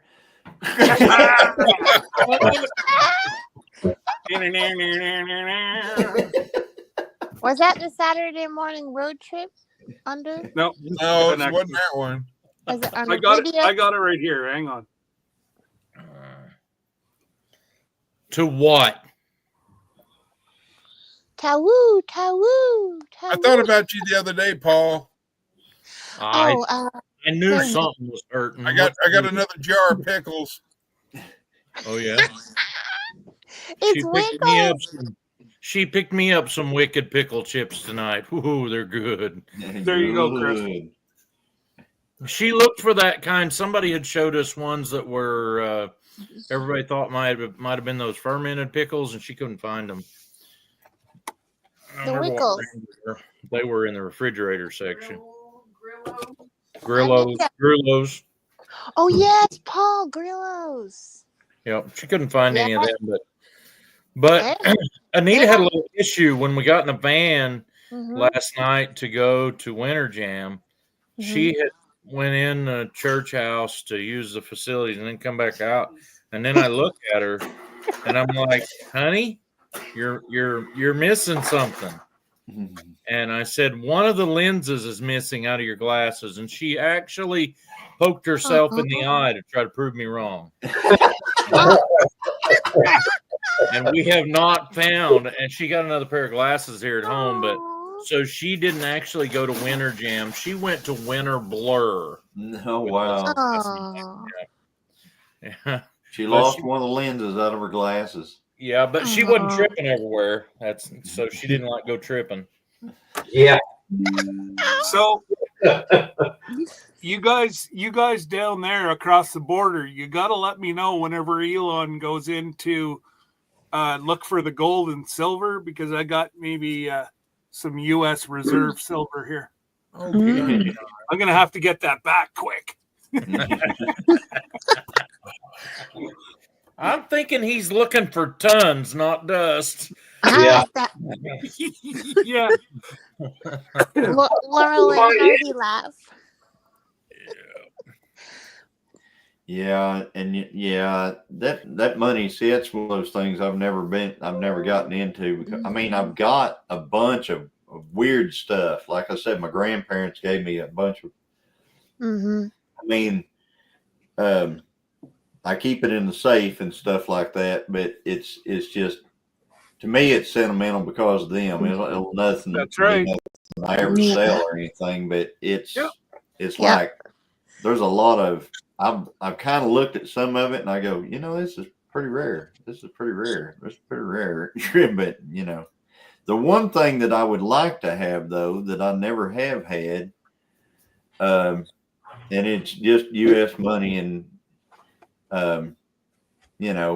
is a buffalo head nickel. I've always wanted a buffalo nickel. You have. Oh. And, What, a wooden buffalo nickel? No. Or the true silver buffalo nickels? Yeah, Yeah. yeah, nickel buffalo nickel. Yeah. Well, where Okay. did I'd like to have a buffalo nickel. Might have one of those. he said Uh-huh. authentic? What- I didn't what say, I year- didn't what say that stuff you're printing up there. I said a I'm buffalo not. nickel. I'm not. Don't rub that very hard. I just made that this morning. Don't rub that very hard. That's what I said to the one lad that I bought 3 ounces of silver from today. I went. Now I said these 50s are crisp right off the press, so just leave them sit for a day or two. And he was of Asian descent, and he kind of looked at me like, "Are you joking?" Mhm. Well, I don't actually tell them a fib when I say it. I'll pay for something with a nice looking $20 bill or Hey, whatever. Langley. I'll say, Absolutely. don't Yep. rub it very hard. I just made that this morning, and they can take it however they want to. I wasn't telling a lie. Janae's into these, the gold wrap, like Winnie the Pooh, and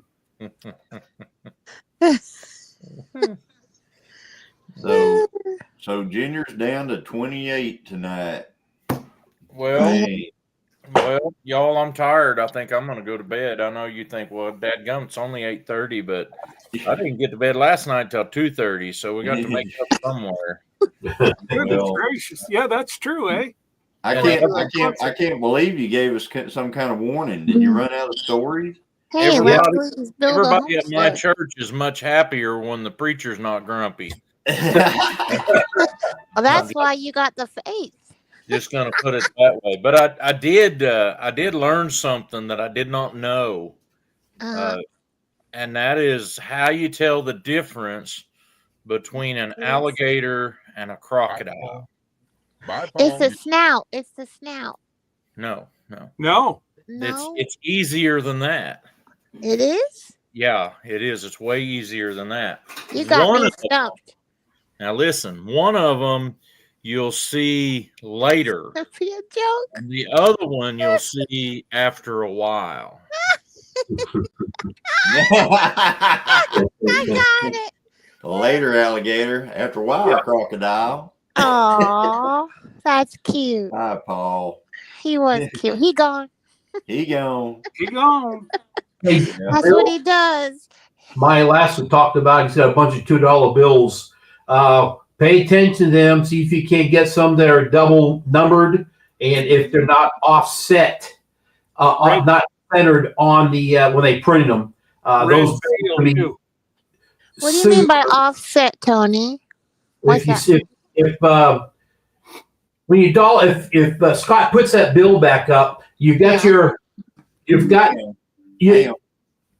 Mm-hmm. One's up here, yeah. and one's down here. Well, if the right and left, if the print is more to one side than the other, Yes. that is an offset bill. But if they are double numbered or triple numbered, which means you have like a 0011 or you have just two numbers of the same, and it's offset, they can be worth a lot of money. And I'm not talking like hundreds. You could be talking a lot more than that in good like shape. thousands. Oh, Well, the minimum of that. This one here is $100 because of the red seal, and it's off. Usually you have your numbers together. This is offset. Oh, that one's offset. Okay. So, yeah. Yeah. I say if my mama used to give me those, what are they called? Bonds, savings bonds, and also the certificates. They're like just $1 bills, but they're called silver certificates, I think. Yep. Something like that. Yeah. Yep. She always gave us those, and my grandma, she'd give us that. But I tried. Cameron, thanks for coming in. Oh, Bill had a question about your Jeep. Do you, Johnny, something about your Jeep? Did you get that Jeep running yet?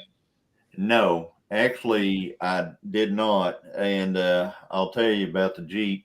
They told me, they sold everything with titles, right? Well, this Jeep had been, apparently it had passed down from the original owner to their daughter to their daughter to the dad. So it had been passed down 3 or 4 times. And so every time they passed it down, they were signing this paperwork to pass it down. Well, it was like still in the first person name. So you got to go through all the people who owned it. Mm-hmm. Oh, I knew they were going to have to do a title search on it and stuff like that. VIN search. Notice I didn't say VIN number. They were going to do a VIN search on it. And to do a VIN search on it, I have to take it to the tag office, the actual vehicle. Yep. And it's non-running. So I left it on the trailer. It's on the trailer right now. Of course, I've got to get it off before next Saturday because I got to use it for my race car.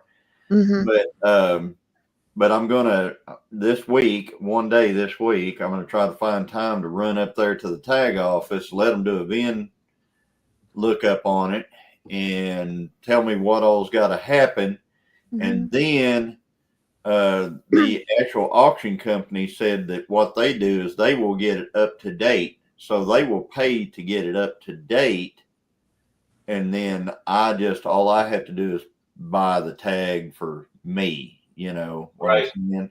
So, but they, like if something hadn't been tagged for so many years, like this one hadn't been tagged since '92.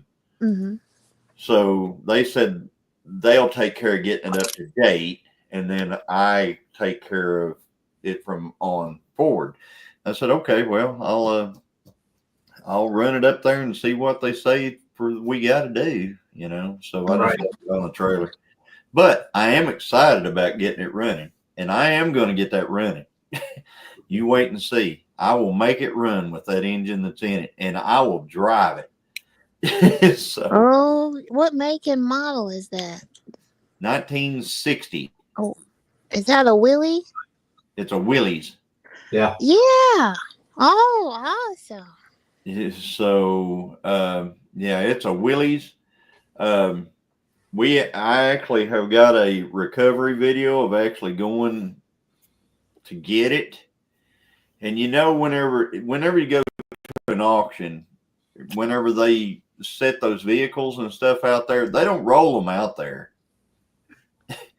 Like they might roll some like the big trucks, 2-ton, 3-ton, etc. trucks. They might set those, roll them out there. But little stuff like that Willys Jeep, they roll up to that dude with a forked skid steer. Yeah. They lift it up and they just carry it wherever they want it and they set it down. So wherever it was sitting originally, it never rolled a foot. They picked it up and they carried it out there in the field and they set it down. So when you buy something like that, you have no idea if the brakes are locked completely up on it, because you would think, well, if the brakes were locked up, it had skid marks all the way to where it's at. No, they don't. Mhm. They don't ever roll that stuff. They lift it, take it, set it down. Yeah. So we recovered it, and they actually came out there with a big tractor with forks, and he was going to load it on the trailer for me. And I said, no. I said, we're doing a recovery video on this. And I said, I don't want any help. I said, we're going to get it on the trailer our way. And so the guy just sat back on the tractor, and just watched us to get this thing, because those tires had to have been on there before 92. I mean, those tires, I bet those tires were probably put on there in the 80s or something, Wow. And so you can imagine what kind of shape they were in and everything else. And so it was, but anyway, yeah. Gotta watch the video. Mhm. Yeah, I think it's going to be an interesting recovery to get it, here.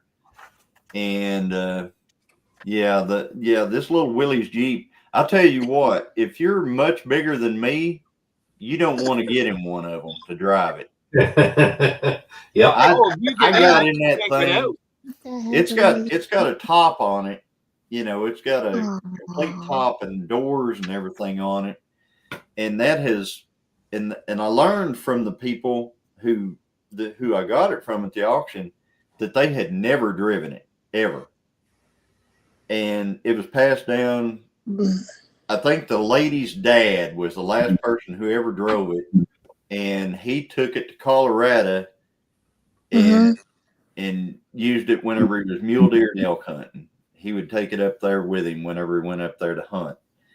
And so I'm like, well, so it hadn't run. He said, well, whenever that tag is, that's probably the last time it ran. And I'm like, oh, that tag says 92 on it. So it's going to be one of those videos where, this hasn't run since, blah, blah, blah.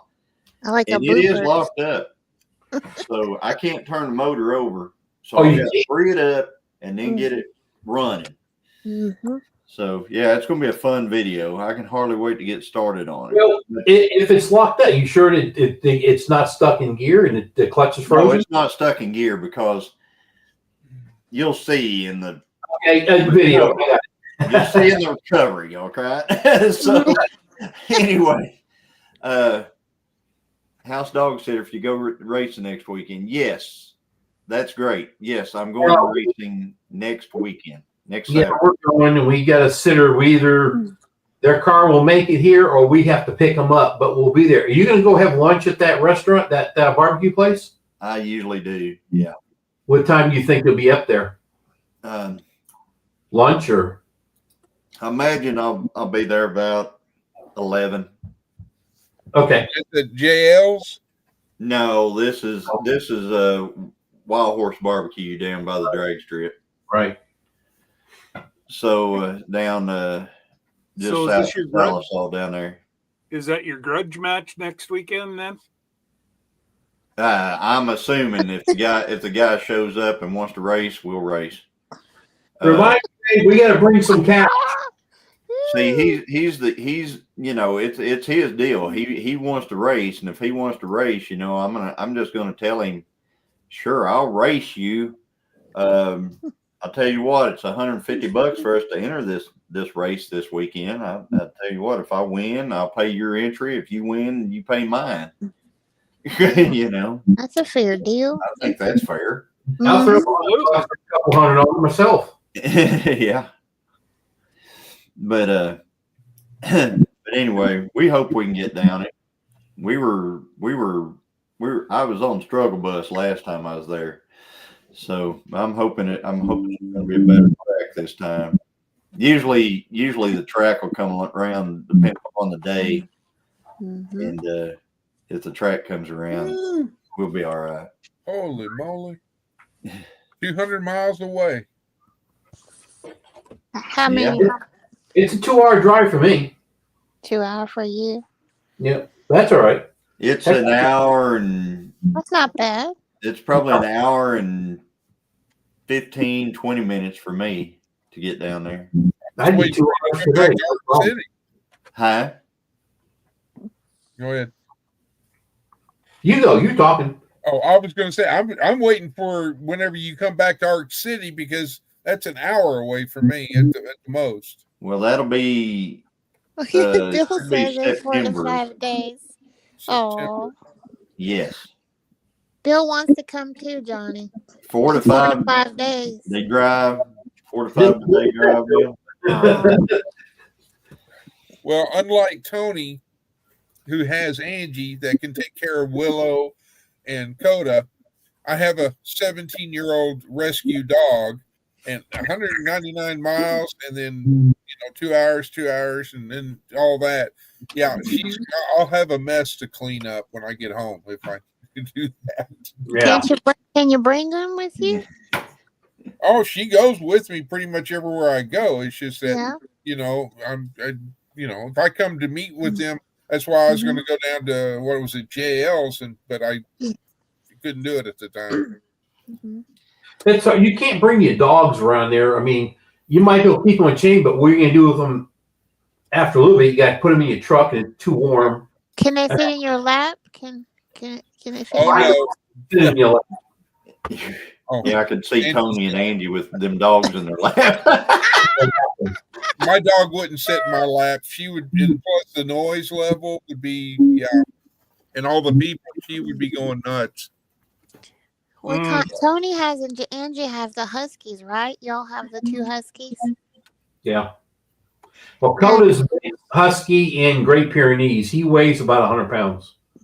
Oh, Coda is Great Pyrenees and a Husky mix. Yeah. Yeah. Oh, that's beautiful, Tony. I love that. Chris, what about yours? What? You don't Mine's a have, Heinz Good 57 night, rescue. Nanny Tam. right. It's a mutt mix. I mean, what do you have a lab or is it? No, Yellow? she looks like she's got a red healer because she's got spots on her paws. Oh, it's pretty. Yeah. But then she looks like a fox as well. She's kind of got that face and scheme and all that. Hi, Dale. Hey, Hi. Dale. How's my other brother, Dale? Good. How about you? I'm in. How? Get back from the lodge meeting. I did. How'd That's that right. go? Just got in the door. You just got in the door. I gotta be there. I said, I'm in. I'm in. Well, what's for dinner, Dale? Fried chicken. Oh, yum. That sounds good, y'all. Howdy, everybody in the chat. I see you all over there. Yeah, everybody's saying howdy, howdy to Dale. Just one big family up I here. tell you what, Tony and them's got this big old dog that's pretty much scared of kind of its shadow a little bit, I think, maybe. He's the one that caused this a couple of years ago. He folded my wrist. He decided to go right when I thought he was going left and folded my wrist backwards. Oh, Coda God. did that? Yeah. Oh. Yeah, we thought it was broken. And actually, Angie's going to work, and I gave him a kiss goodbye in the morning, 6 in the morning, and he decided to go right and just flipped it. We thought my wrist broke, but it's not. But I've got problems with it. It flares up. Mm-hmm. And yes, he's a whisk dog big time. Mm-hmm. Take a pill bottle, you shake it, and he is gone. Really? Me too.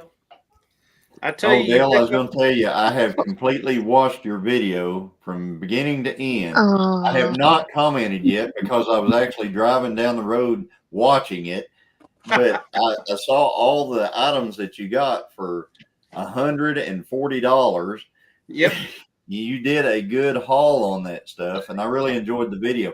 The only thing I was wondering about in the video, and I'm going to ask you about it now, is did somebody actually buy the truck and the tractor? Yep. Because it was like they were bidding on it, and then it cut away from it. I did that. I edited it away. Yeah. But yeah, they were sold. I just because they said the bidder number and the people were right there, and I don't know. I didn't figure people wanted to hear him go, well, I got the title inside and you give me the cash and you got the the truck. Yeah, I thought that was a steal at $6,100 on that truck. Mm-hmm. Did it go for $6,100? $6,100. Can you do that in an auctioneer's voice? Yeah. Do I hear 51? Do I hear 52? Do I hear 52? But And then the tractor, did it go for right around where you cut away from it? Yeah, I put on the screen the dollar amount. Oh, okay. 2,500 is what it brought. That was with a 5-foot finish mower. Woods. And the finish mower to me was probably worth more than the tractor was. Yeah, nice. Sometimes you can end up with the tractor really, really reasonable at an auction. I wasn't trying. Didn't mean. I made a comment on your video about that 4240. That with that front wheel assist, that is an odd duck right there. Like they hardly made any of those. Really? That was not very common. And then Dad and I would love to have that 4055. Yeah, that would be right up his alley. But yeah, I mean that thing being a train like it was, it had the tractor, it had the rake, it had the baler. He did he did all. See, the fella was still alive. Okay, yeah. So him and his wife still alive, and he baled hay, but he was a one-man show on it. So he went out and would cut it with that big cutter deal he had for somebody, on one day. And then a few days later, he would come back and he would actually rake and bale. Yep. I mean, at the same time. Yep. And that kept him from having to have other folks there with him and stuff like that. He had hundreds of thousands of dollars worth of hay equipment there. I mean, it was nice stuff, and he kept it all inside because he had.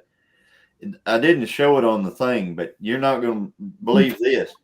He had in the auction, and I didn't show any of this. He had 2.5 gigantic chicken houses, and that's where he kept all that stuff. They weren't in the auction. They were completely in a different field, but he kept all that stuff in those big chicken houses, and they sold all 3 of those chicken houses at the auction. You know how much they brought? How much? $500. But you had to tear them down and move them, right? They had to tear them completely down and move them, and they had to be moved by the 20th day of March. Oh my goodness gracious! No wonder they were so cheap. They said every bit of it had to be gone by the 20th of March. That knocks the crowd down from who would buy it down from here to here. Exactly. And but they sold all of them for $500. But you think about the 10 on those things, and the just. Well, I have a friend from here, and he started a business, and that's what his business is going and tearing down those chicken houses. Yeah. And then he'll sell you whatever size you want, complete. And he has a crew that goes and tears them down. They number everything. They put it all together in semi-loads. And then when he sells it to you, it just gets loaded up all on a truck like a kit. It gets delivered to your place. You unload it, and you just put it together, and you got a barn. Right. And he's bought a lot of them for, like you say, they're pretty much pennies on the dollar. And then he sells them for a pretty good profit. Awesome. My brother, he came to the auction that day and he said, my goodness, he said, that would have been the deal of the century. I said, the only deal is, Kenny, I said, you're 65 and I'm 60. And, I cannot see us tearing all these down by, in 20 days. Yeah, we've got a crew of like 8 or 10 guys that do it, and they've done it so much they know what to do. Assembly line, they know exactly what to do to take it down. Most of them are red iron, buildings. But I don't even know what these actually look like, because they were, like I said, they were completely in another field, and they had given them, I think the time to look at the buildings was like a week ago on Saturday, a week before on Saturday was whenever they had it where you could come out and look at the buildings, and we didn't go. So, and nobody went over there. I mean, they auctioned them in like right in the middle of the deal. I didn't even film it because I was like, well, we can't see the buildings, so I don't really want to. So I didn't even put it on there. Well, there was a lot more. My battery, of course, bad content creator. My battery went dead right when they were selling all the Freedom sticks. They sold a rolling block. They sold a 1802. I was interested in the 4440. The 4440 was the one I wanted. Yeah. What did that end up going, Johnny? I started watching, but what did it end up going for? The 4440 international rifle? Yeah. I don't know. You're looking for it. I think Ralphie has it from the Christmas story. He said, I didn't have any guns in mine. Kids. Dale did. Oh, okay. I got them mixed up. So this one here is for all the ladies. Okay, hang on. Oh. This is an aquamarine natural 2.8 carat.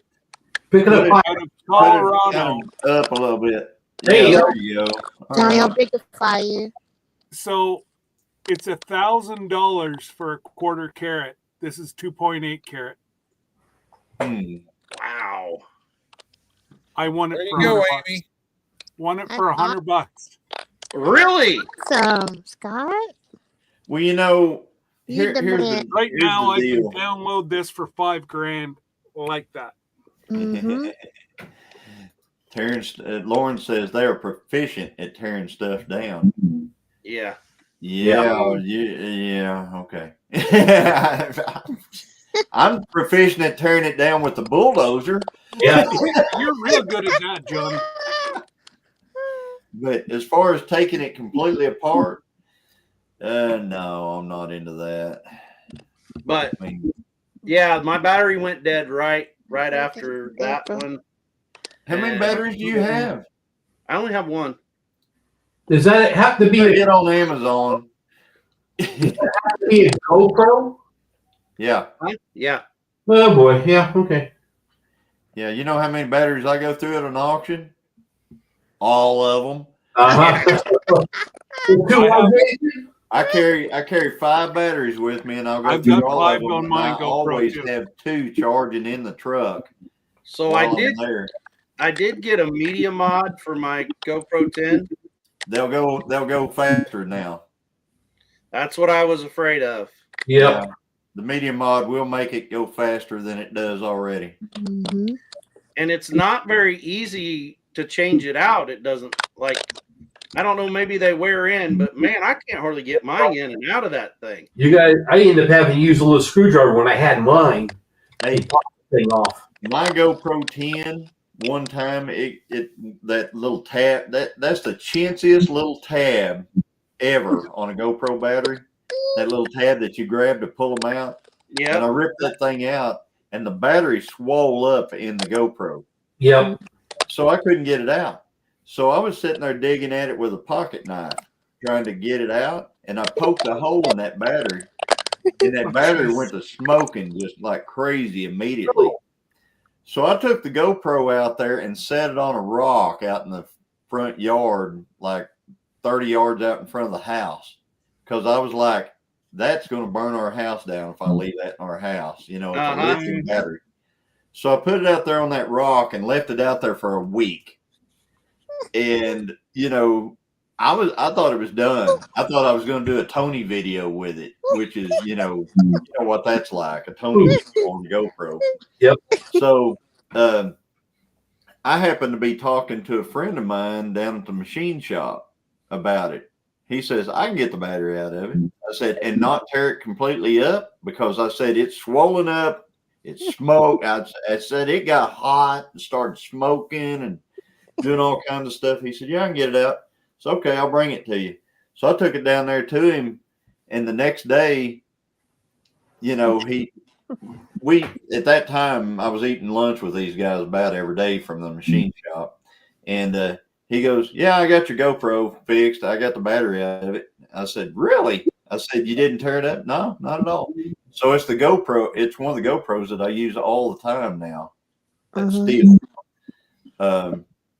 He got it out there without destroying it. I don't know how he did it, but he did it. All right. So I think what he did was, I guess what I had done, took the hot out of it, and I think he screwed a screw into it. That's what I was thinking. Popped it out with a screw. Yeah. Well, I That'll mean, work. my only complaint on my 10, I thought you were going to say this, is that door, the original door for that battery, that is the chinchiest latch on that door. The GoPro 7, that latch is so much better, but that 10, it's just like that latch is like, it's hard to get it unlatched, and then it's really hard to get it to latch, you know, and it be latched on it. So Well, that's you won't have to worry about that door whenever you put the media mod on it. Yeah, exactly. So now I don't have to worry about that. I'll give you a tip. I'll give you a tip right now, Dale. Put that door where you can find it. I did. Yeah. He I've did. lost one. I don't know where it's at. So if I use it without the media mod, it'll just be doorless right now. I got the Johnny, you got to buy original. one of these. I've got one of for my those, birthday. Scott. It's a 50 amp hour, but it's got like 2 UBC. All that I do is plug my batteries in, throw it in my pocket, Yep. and it's 50 amp hours. Yeah. And hope it doesn't catch on fire while it's in your pocket. Well, if it does, this fat man's gonna dance. You're going to do more dancing. You think you're dancing? Nah, you ain't got nothing on this one. I did see one time for other people that they took one of the, you know, your stick, your whatever you want to call it, your selfie stick for your GoPro. They took one of those like that battery, that 50 amp. They attached it to that stick, and then they just have a short cord that goes right into their media mod. And when they film, that's what they use. So they quit doing the switching back and forth out of the GoPro. I tested that, and it absolutely will work. And it will take the batteries out of the GoPro then at that point, so it helps with heat. External battery. Yeah. Does it help with the heat? Because then it gives you that empty pocket. Yes. So it won't heat up so bad. Right. Well, it's got to do something because my 12, they said they fixed it. That's a good one. That's It's good. just as bad as the 11. Is it? Yeah, I don't ever have any problem with that kind of stuff. Okay, well, yeah, but yours is stuck on a race car. You're going a little quicker than a fat man walking. No.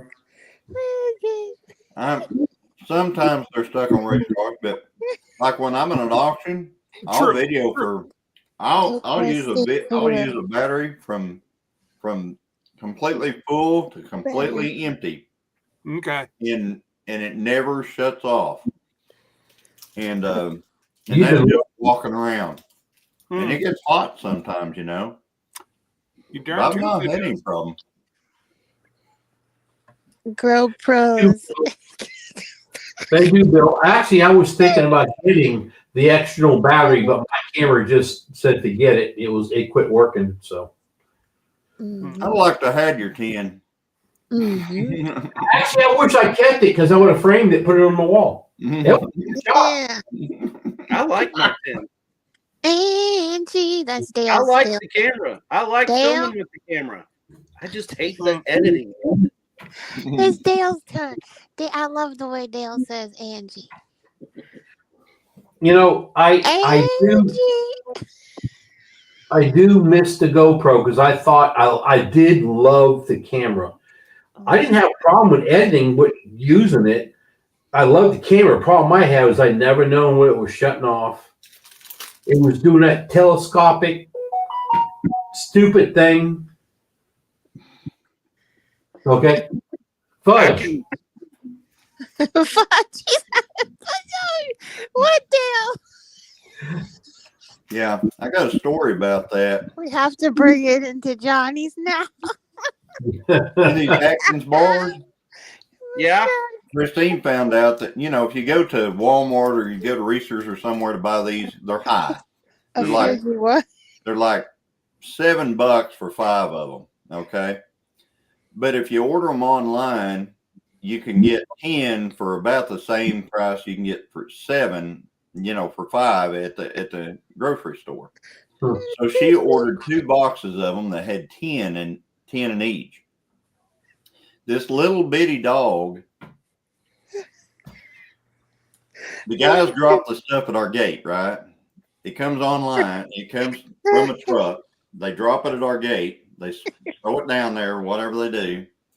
I know one thing: the guy always takes a leak every time he takes anything out at our gate. Oh my Back in our driveway. What in You the need to world? electrify that. Huh?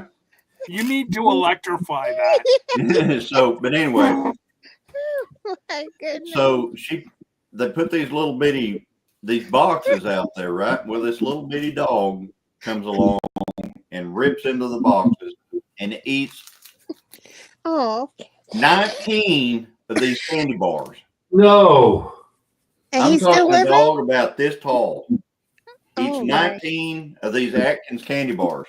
Oh my God. And we're like, I hope that thing gets to run so bad. Because I'm going to tell you, you eat too many of them Atkins, those protein bars like that, He's gonna you can he's gonna go to pretty much through a screen door at 400 yards and never touch a wire. It'll give you the screen never had.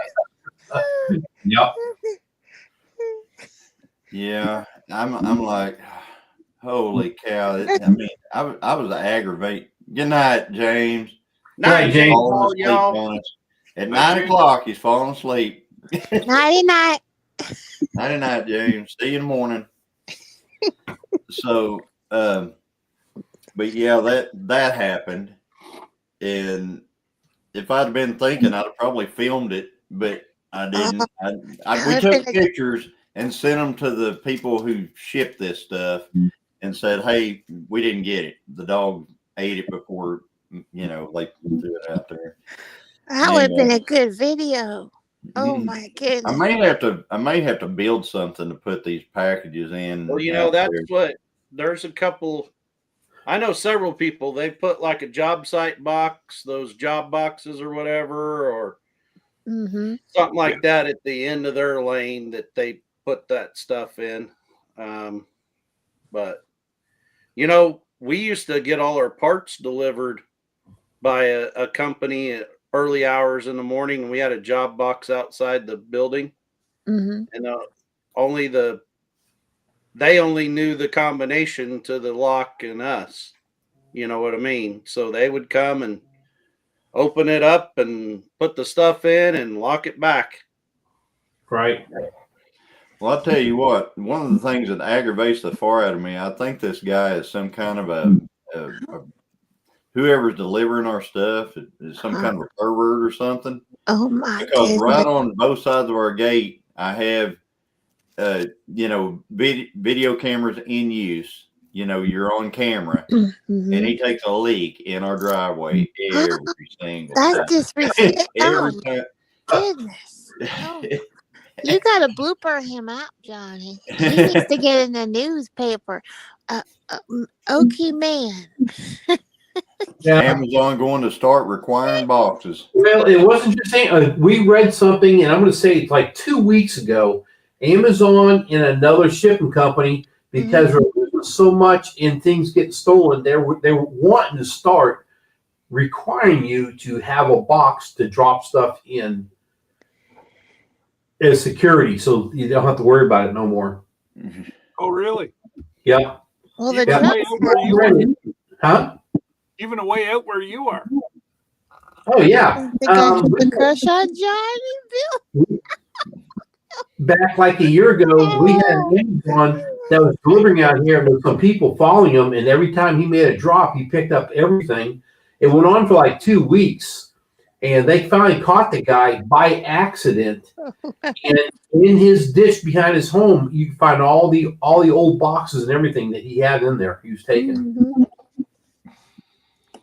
Yeah. They still get the wrong address. That ain't no kid. He definitely is what I believe Johnny said. He might be one of them pervs, and he can get him in the bloopers video because that's ridiculous. I mean, yeah, I can always tell when he's been there because sometimes the guys will actually. We have, if you've ever been here, we have privacy fence on both sides of our gate. So there's a section of privacy fence on each side, and what they'll do is if it's light enough, they'll go up there and they'll drop it behind the privacy fence over the gate. But then he will take a leak right in the middle of the driveway. Oh my! And you can see it as soon as I pull in. I go, "There's a wet spot right in the middle of the drive," and I go, "You know what you do is put a little sign on the gate and say." Dang, that thing's small. Poor Christine. And poor what you got to do is stroke out with a magic marker and put high visibility camera. Put him in a short and blur out the private parts. He was talking. Hey, I've got some trail camera pictures that you wouldn't believe of somebody who came through the woods and decided they needed to do their business in this one spot. And I'm not talking about the number 1 business. I'm talking about the number 2 business. Dale, that's 3 times in now. And they came up there, and the camera was set for every 5 seconds because it was on a trail. It took pictures of them just continuously. I know where they came from, Johnny. Dale knows where they came from. Don't you, Dale? Come from. Let me see. Sounds like come from the woods. No, you know where they came from, Dale. I'm not going to be the one that started. Angie, he's only fertilizing the new pasture. Yeah. He must have had some fudge. I wonder if I can go on my phone and put in. I've got so many pictures. I wonder if I can put in the search tab guy pooping. Yes. Mr. Put a poop emoji on there. Because I sure didn't save it in my favorites or nothing. He came from Missouri, Johnny. Put trail cam and see if it comes up with pictures from that. Yeah, I didn't even know you could do that. It was you that was showing me that at JL's that day. Like, I didn't even know you could do that. Yeah, you can search all kinds of different ways. It's pretty interesting. It's probably AI. I'm sure of some sort, but Johnny's not pooping in the yard. No, it's not me. But I think those pictures. Let me see if I can find them here. Oh my! But I didn't save a picture that showed, it. You could tell what he was doing. Let's just put it that way. He was doing his deed on your land. Hey, we've all been out in the bush and had to go This fertilize the just tree. goes to show that you don't want to, you got to be aware of your surroundings. You got to. Yep. You Yeah. gotta do him like Elmer Fudd, Johnny. You know Elmer Fudd, how Elmer Fudd does? Elmer Fudd. You gotta get your pew out and start. No. Yes, that'll make them dance. Yeah, I got to go a ways back. It was a while back. I put in people. He drives a truck, picks up the oil out of the big tanks and all that. And he goes out in remote places. Anyway, we were talking one day. They were over for dinner, and I was talking about, man, just got rid of a couple ticks. And then all of a sudden, his wife goes, "Yeah, he had a couple on his down below." And I was like, "How the heck do you get that?" Well, when he's out in these remote areas, he's got to go. He sits on the log that he set up out there. So, well, no wonder why he's getting these wood ticks all over his junk. It's funny to hear. It's happened like 2 or 3 times. Honey, I had to stop today. Can you check my junk? Yeah. I think that's funnier than heck. Yeah. Man, this chat has just gone to. The moon. Oh, Crap. we're off the rails for a long time ago. Yeah. Yep. Oh man. We need a bidet just to clean it up. Oh, we don't need no bidets. No. Mm-mm. Sounds like something. Once you from go bidet, Uranus. you won't come back. What, Chris? No. Chris, you did it. Chris, what? Go Here we go. Yep. Well, Yes. just so y'all know, I'm seriously thinking about trying to schedule a day trip, and so that we all can do a live and be right there That'll be a good blooper on video. property. And I figured what would be great is that we could get Dale on the live to eat some fudge while we're at Uranus. Make sure he had a bidet to clean up. Yeah. Now he's getting the. Oh, Yeah, you had to get that started, didn't you? well, yeah. no, I'm seriously thinking about it. I mean, that'd be a hilarious live. It'd be a perfect live, and everybody could just, just let the stress of the world fade away. Because when Trey went into it, I There started, you go. There's laughing He's so already got bad. a chunk of fudge. Yep.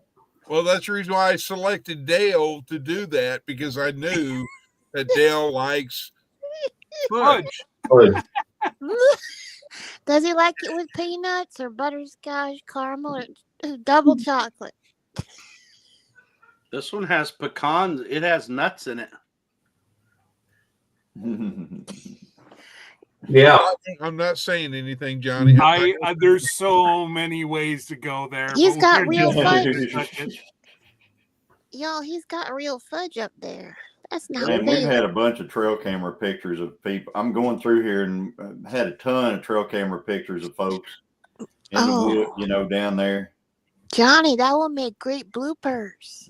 Well, I mean, yeah, there's Might get probably you a lot of things that demonetized, would make though. great bloopers. Yeah, Just don't want to exactly. put them out there. just no fudge with corn. Corn doesn't digest. Yeah. Dale, does that have corn in it? Amy Nope, said. it has nuts in it. No. Gosh, dog. And I know the person that can do the actual live, because she does so well with all of her other lives and records everything. Amy? And I'm talking about Amy. Angie, come and say that. Come over to Tony and say it. I'm gonna crack up. Say it in her voice.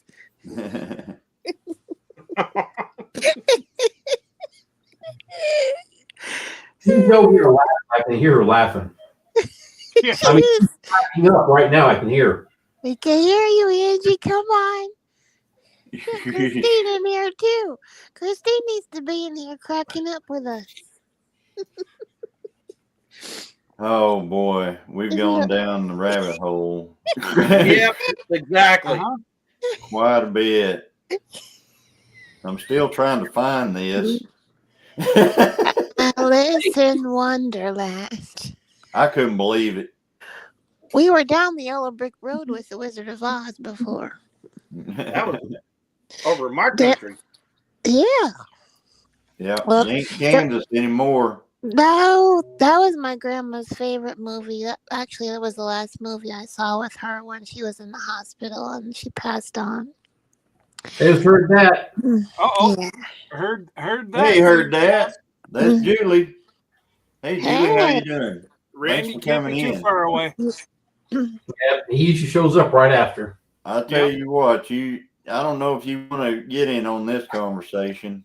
Yes, she did. That's why she come in here. She wants to laugh. Yeah, there's a lot of Heard that. You guys keep it going while I'm looking for this. Oh, Chris is saying he's if gonna you really want us to get it going, we'll get it Oh. going. Yeah. Yeah, we Get can. it going. You I don't just Go care. ahead, gave us- Chris. How big I is that ain't- I crappie? How big is that crappie? A big old crappie. They know coffee, yeah. Some picture of it, Dale. So, just yeah, keep we're down that crappie because he's going to grow, to that length, I'm glad you're here, heard that, because Yeah. you guys are coming to Tenkiller, right? Julie, you and Randy coming to Tenkiller? We're hoping we see you there. You remember when everybody had those when everybody was everybody was masking up everywhere and all that stuff? Uh-huh. Back, well, some people still do, but some people got really, with their mask, they got really I've seen some of them. they, just kind of got, and I have figured something out today. They I said they're figured out that a whole group of people has gone back to masking up. Oh, wow. Yes. Let me hang on. That's a big old crappie. Yeah. A I big saw- old crappie. Oh, wow. Yeah. I saw one that somebody caught that was bigger than a 5-gallon bucket. No Oh, way. wow. They had it laid on a 5-gallon bucket, and it was longer than a 5-gallon bucket. Wow. It weighed 5-something pounds or something like that. Crappie. That is Wow. insane. Yep. Yeah. Do you guys eat that? That's the fillet of the 5-pound crappie? Oh, yeah. Oh yeah. We don't have crappie up here, so That's Hey, filet Tim. mignon. Filet Tim's trying to mignon. be good tonight, y'all. Heard that says they are going to Tenkiller. Awesome. Mm. That is awesome. We are looking forward to y'all being there. Fudge. Say something. Fun fact. What he has? What's that say, Chris? Fudge factory. Dale started it. There you are, y'all. Look hey, at that. Johnny told him to. He's only doing what he was told. Have a look at that, Randy and Julie. I told y'all to not let the chat go stagnant. It gets awkward whenever there's nobody talking or doing anything. The chat is not going stagnant. It is No. rolling. I mean, There's been day talk. There's been tip talk. Fudge talk. Yeah. And then if you don't know where it's at, there it is. Oh yes, I've actually been there. What's this one? Really? Dude, Yeah. girl. you been to Uranus? Yep, I have.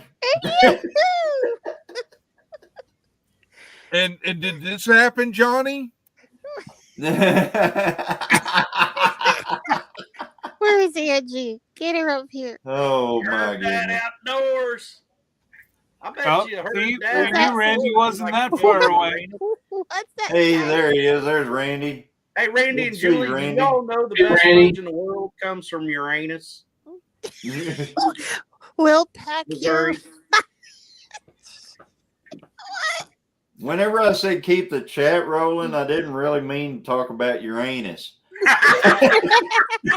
know that if you go to Uranus, you can explore it within 90 seconds on their website. Goodness. Oh my gosh. Says it right there. Skinny. Come on, guys. Read what Bill wrote. Read what Bill wrote. Randy and Julie, what I'm trying to do is I'm trying to actually find a picture on my phone of some dude that didn't know my trail camera was in the woods one day. And decided to stop the juice. I'm still looking. Can you believe how many pictures you can take on one of your phones? I can. And I get notified all the time that it's only Bill. The chat just went to a new level. Look at Bill's I'm comment. gonna say I now know. that's taking it a whole nother I know. Gosh, That's a real place. Oh my goodness. that's not. We just stepped it up. Chris will have to look it up if it's a real place and verify that. Oh, Yeah, I'm not Bill, putting that Bill up on the wouldn't tell screen. you. Bill would tell you if it was or wasn't. Yeah, Bill will tell you. I believe Bill. Hey, I He was got sitting a in the throwback. I hotel got a with his throwback. I got a throwback Saturday for you, real quick. Let me throw my throwback Saturday for What you. you're talking about during the. Ruh-roh. Who does that look like? Let's It's see. hard to see, but there it is. Oh my Holy gosh. moly. Wow. Awesome. Yeah. That is a throwback. That's a throwback. Yeah, it is. And the thing about that photo was I was about 30 years old. Mm. So Yeah. Yes. Yes. Oh that was yeah, that was one hell of a mullet, Angie. yeah, that was a mullet. Yeah. Look, It's That was- located that in Just Fairbanks. like what, 30 years ago? Chris 30 looked it years. up. 30 years. And you know what? My Mhm. wife still looks the same. Yeah. She sure does. Y'all both looks the same. No. Yes, y'all's are both beautiful. Stop it. No. Chris found the real place. It is. Unfortunately, it's temporarily closed right at the moment. Somebody's Yeah. stuck in the hole. Can't believe it. Oh, What do they have? I mean, it's a let's go back restaurant. and talk about crappie fishing. That's a restaurant. Has So to one be. of the guys tonight told me that in the last week, since the water cleared up on a lake south of me, that Yeah. him and his buddies have caught over 200-pound of crappie fillets. Wow. Wow. That'll fill a freezer.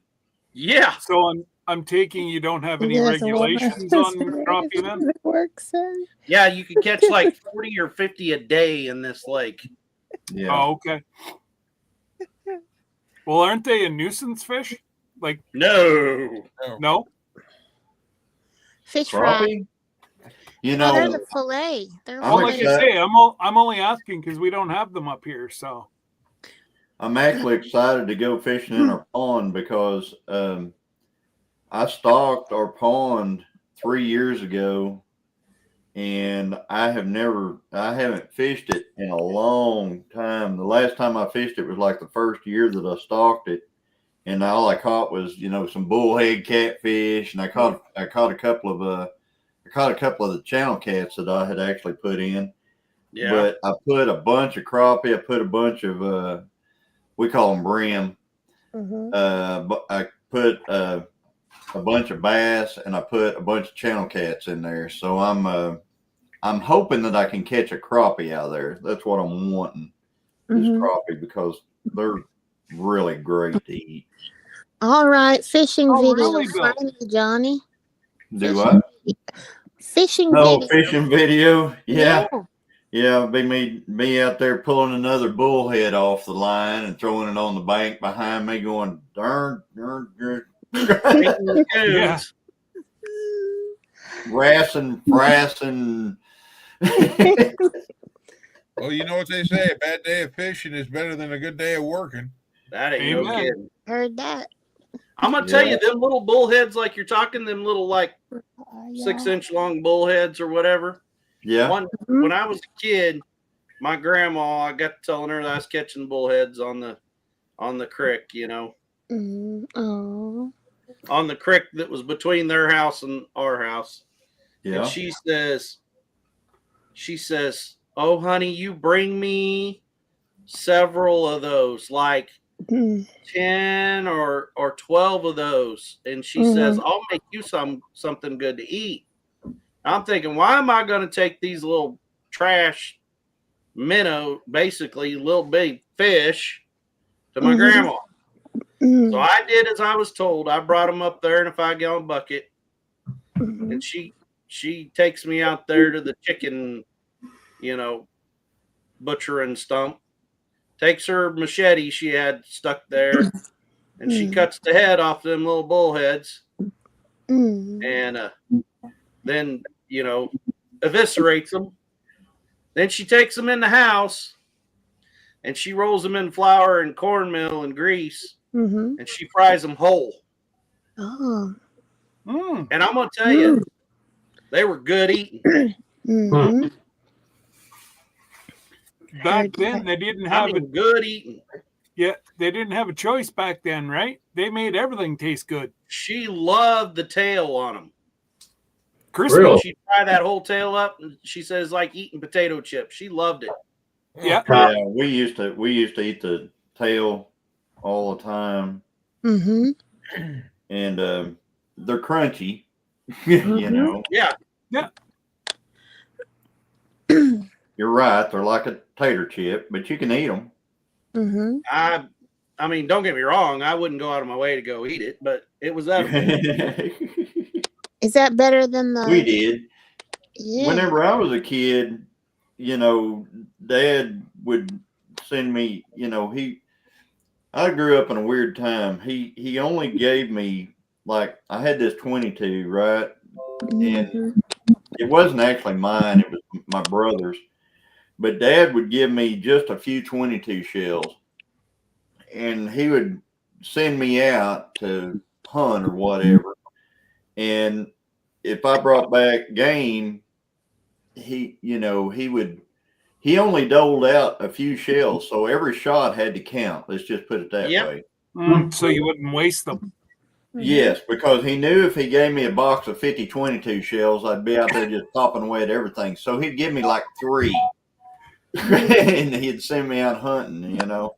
So I learned pretty quick after the first 2 or 3 times he got to where he wouldn't give me any shells unless I brought something home. So I was shooting squirrels, and and then he would give me more 22 shells by the amount of squirrels that I got and stuff like that. Well, I started shooting them in the head, because I learned that if you shot them in the body, sometimes they'd get in a hole. And so I would shoot them in the head so they'd fall out of the tree right away. And Dad hated that. He hated me to shoot squirrels in the head. He wanted to eat you know brains. Why, Dale? He wanted to eat them squirrel brains. He did. He did. He wanted the squirrel brains. So... And I tried to explain to him. I said, Dad, they get it. He said, oh, no. I said, Dad, the only thing you hunt squirrels with yourself is a 12-gauge shotgun. I'm out there with a 22.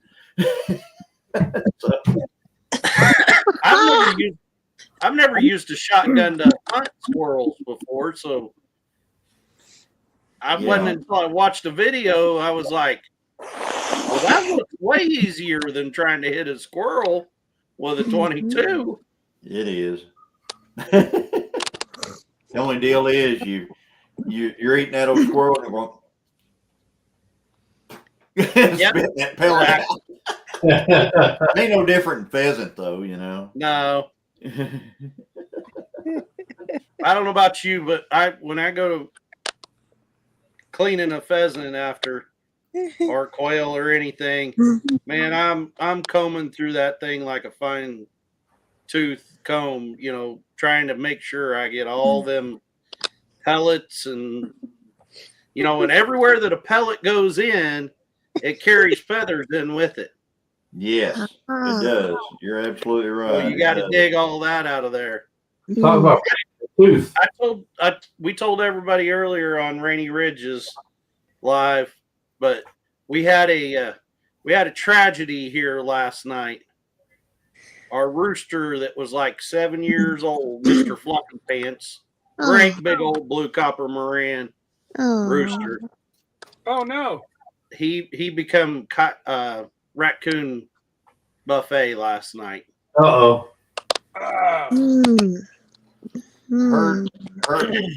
Randy kind of came and went.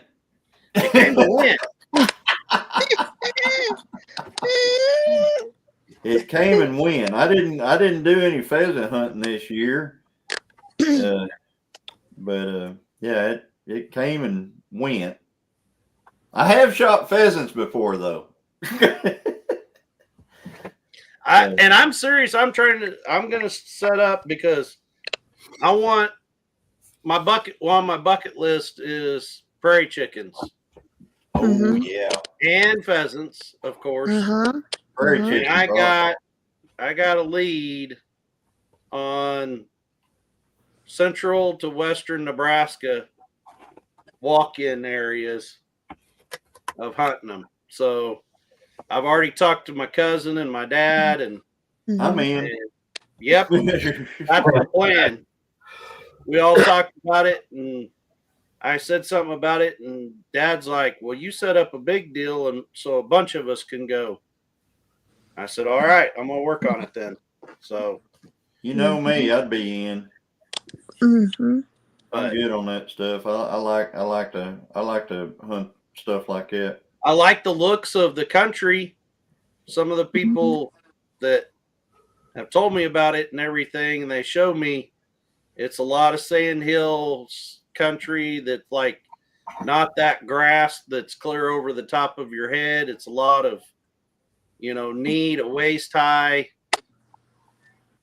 grass and tumbleweed and stuff like that. And they done real good at it. So well, I know like up in South Dakota you can hunt the ditches, and stuff like along the road. That's what my uncle always wants to go do. He wants to go back there because that's what when they went to Iowa, that's what he would always want to go walk the ditches. And Dad was telling me about that, and Dad said, we let him walk the ditch, and he said him and his nephew, one of my cousins, they went into where the grass was in the waterway, and they were in pheasants the whole time, and my uncle walked that ditch and never seen them. The only thing he got to see was them fly clear out of range. You know what I mean? Yeah. I've watched some videos of some guys going up there and hunting some walk-in areas and stuff. And there's just little spots here and there, and he would walk along the road ditch and everything else. He had a lab that he was using for a dog, and man, I tell you what, he was getting into them. He was really getting into the Dakota deal. The thing that scares me about going to South Dakota is I don't want nothing to do with them cattails. Yeah, Angie, you gotta have a good dog in them cattails. Yeah, I've been there and done that, Angie. Yeah, that's old news. I gotta have new adventures. We should try noodling one time. I'll watch the video. So, yeah, that would, yeah. The noodling thing is, I don't do any noodling. No, me neither. I've never done that.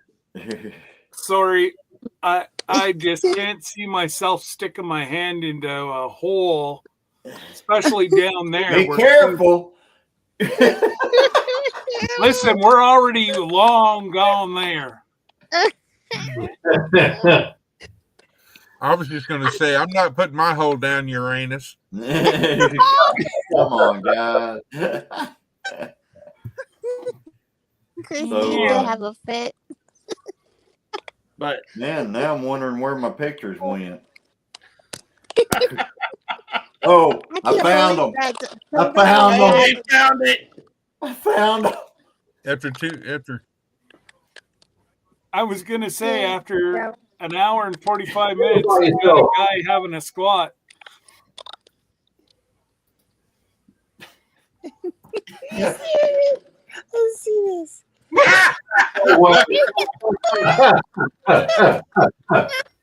That's good. Well, Well, this one, well, That's hang what on. they do. Hang Oh on, my I'll show you something here. he makes sure it's no. Mark. No. Now, the guy he was Why really, he got he naked? was I'm really not sure. industrious about how, he set himself up, yep, kind of a leaner. yep. Yeah. He was in for the long run of that one. Hopefully he didn't get no tick on his junk. Oh my gosh, can you believe that? Can you imagine? I mean, you got a trail camera set up. Somebody They just show up You should hear with it. their birthday suit on. That was your wife. We could hear her. That's her laughing in The there. only thing that okay, so Cracking that up in picture there. that picture probably was blurry intentionally, but it looked like he'd stripped completely nude to do that. I know. That's what I said. He took his pants off. Oh my goodness. He didn't want any dripping. Real. Look, Johnny just showed y'all the picture. Can you believe they do that on his land? Oh my goodness gracious. Oh man. You Yeah. can't Why make he this stuff took off up. his shirt? I'm unsure of that. He pulled his shirt up. Oh, he held it there up there under his armpits. Wow, that was a messy one. Yeah, it was a bad one. It was a bad one. Must have ate a Taco Pretty Bell. explosive. Yeah. That was a honey hold by beer. Being one with nature right there. Yeah. Ash to ashes, dust to dust. Watch out, anus. Here I And I come. have no idea who that was. Oh, None. Zero. no. Oh That's my hilarious. Hey, it's too bad you know if that was like a neighbor and you walk up and hey, was that you? Is he a truck driver? I Yeah. almost put that on Facebook and said, does anybody know who this Yahoo is? That's a good one, Johnny. Been there, done that before, Randy. Yeah, Randy, my dad, my whole family are truck drivers except for me.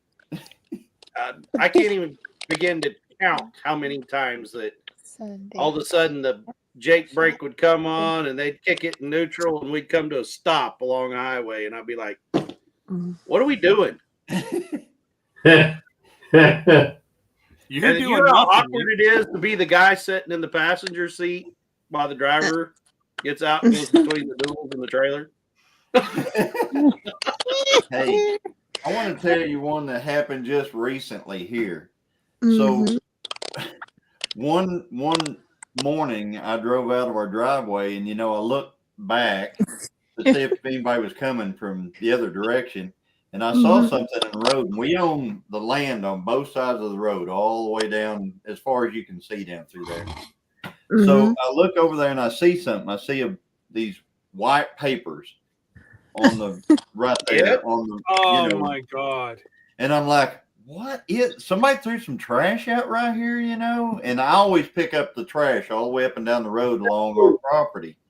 Mhm. So it was only probably 30 yards from our gate, our actual gate hole. So I got out of my truck and I walked over there, and somebody had I guess they had to stop, if you know what I mean. yeah. Mhm. because it was pretty explosive right there. Yeah. They had found some like McDonald's napkins or something, Hey, whenever you got that old rumbly and the grumbly, you gotta go. and threw them down, and they were they blew around out there and everything, and I'm like, are you kidding me? That's right. Yeah, it's You got paper. that It'll kind of- decompose.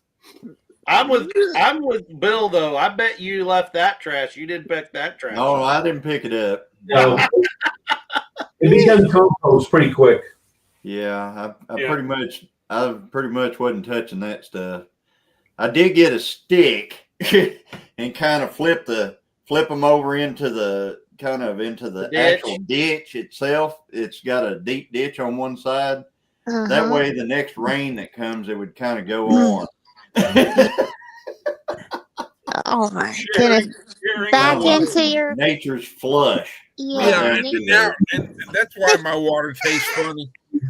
Yeah, well, it goes into the water. You know it all recycles back in. Y'all are drinking your own.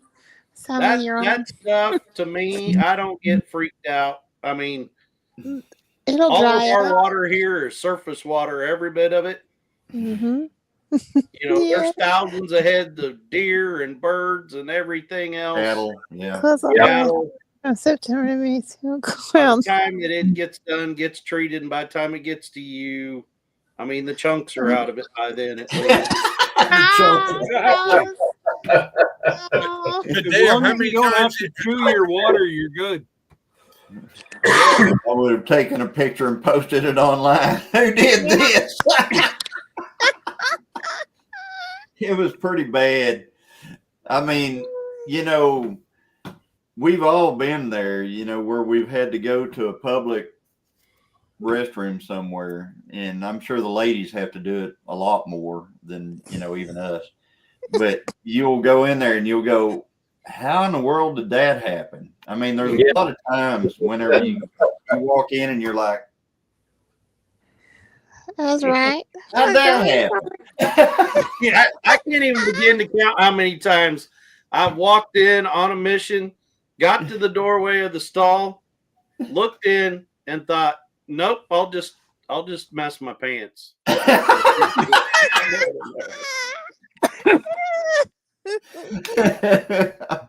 Anyways, on that note, have a good night, folks. Night, guys. Good night, Scott.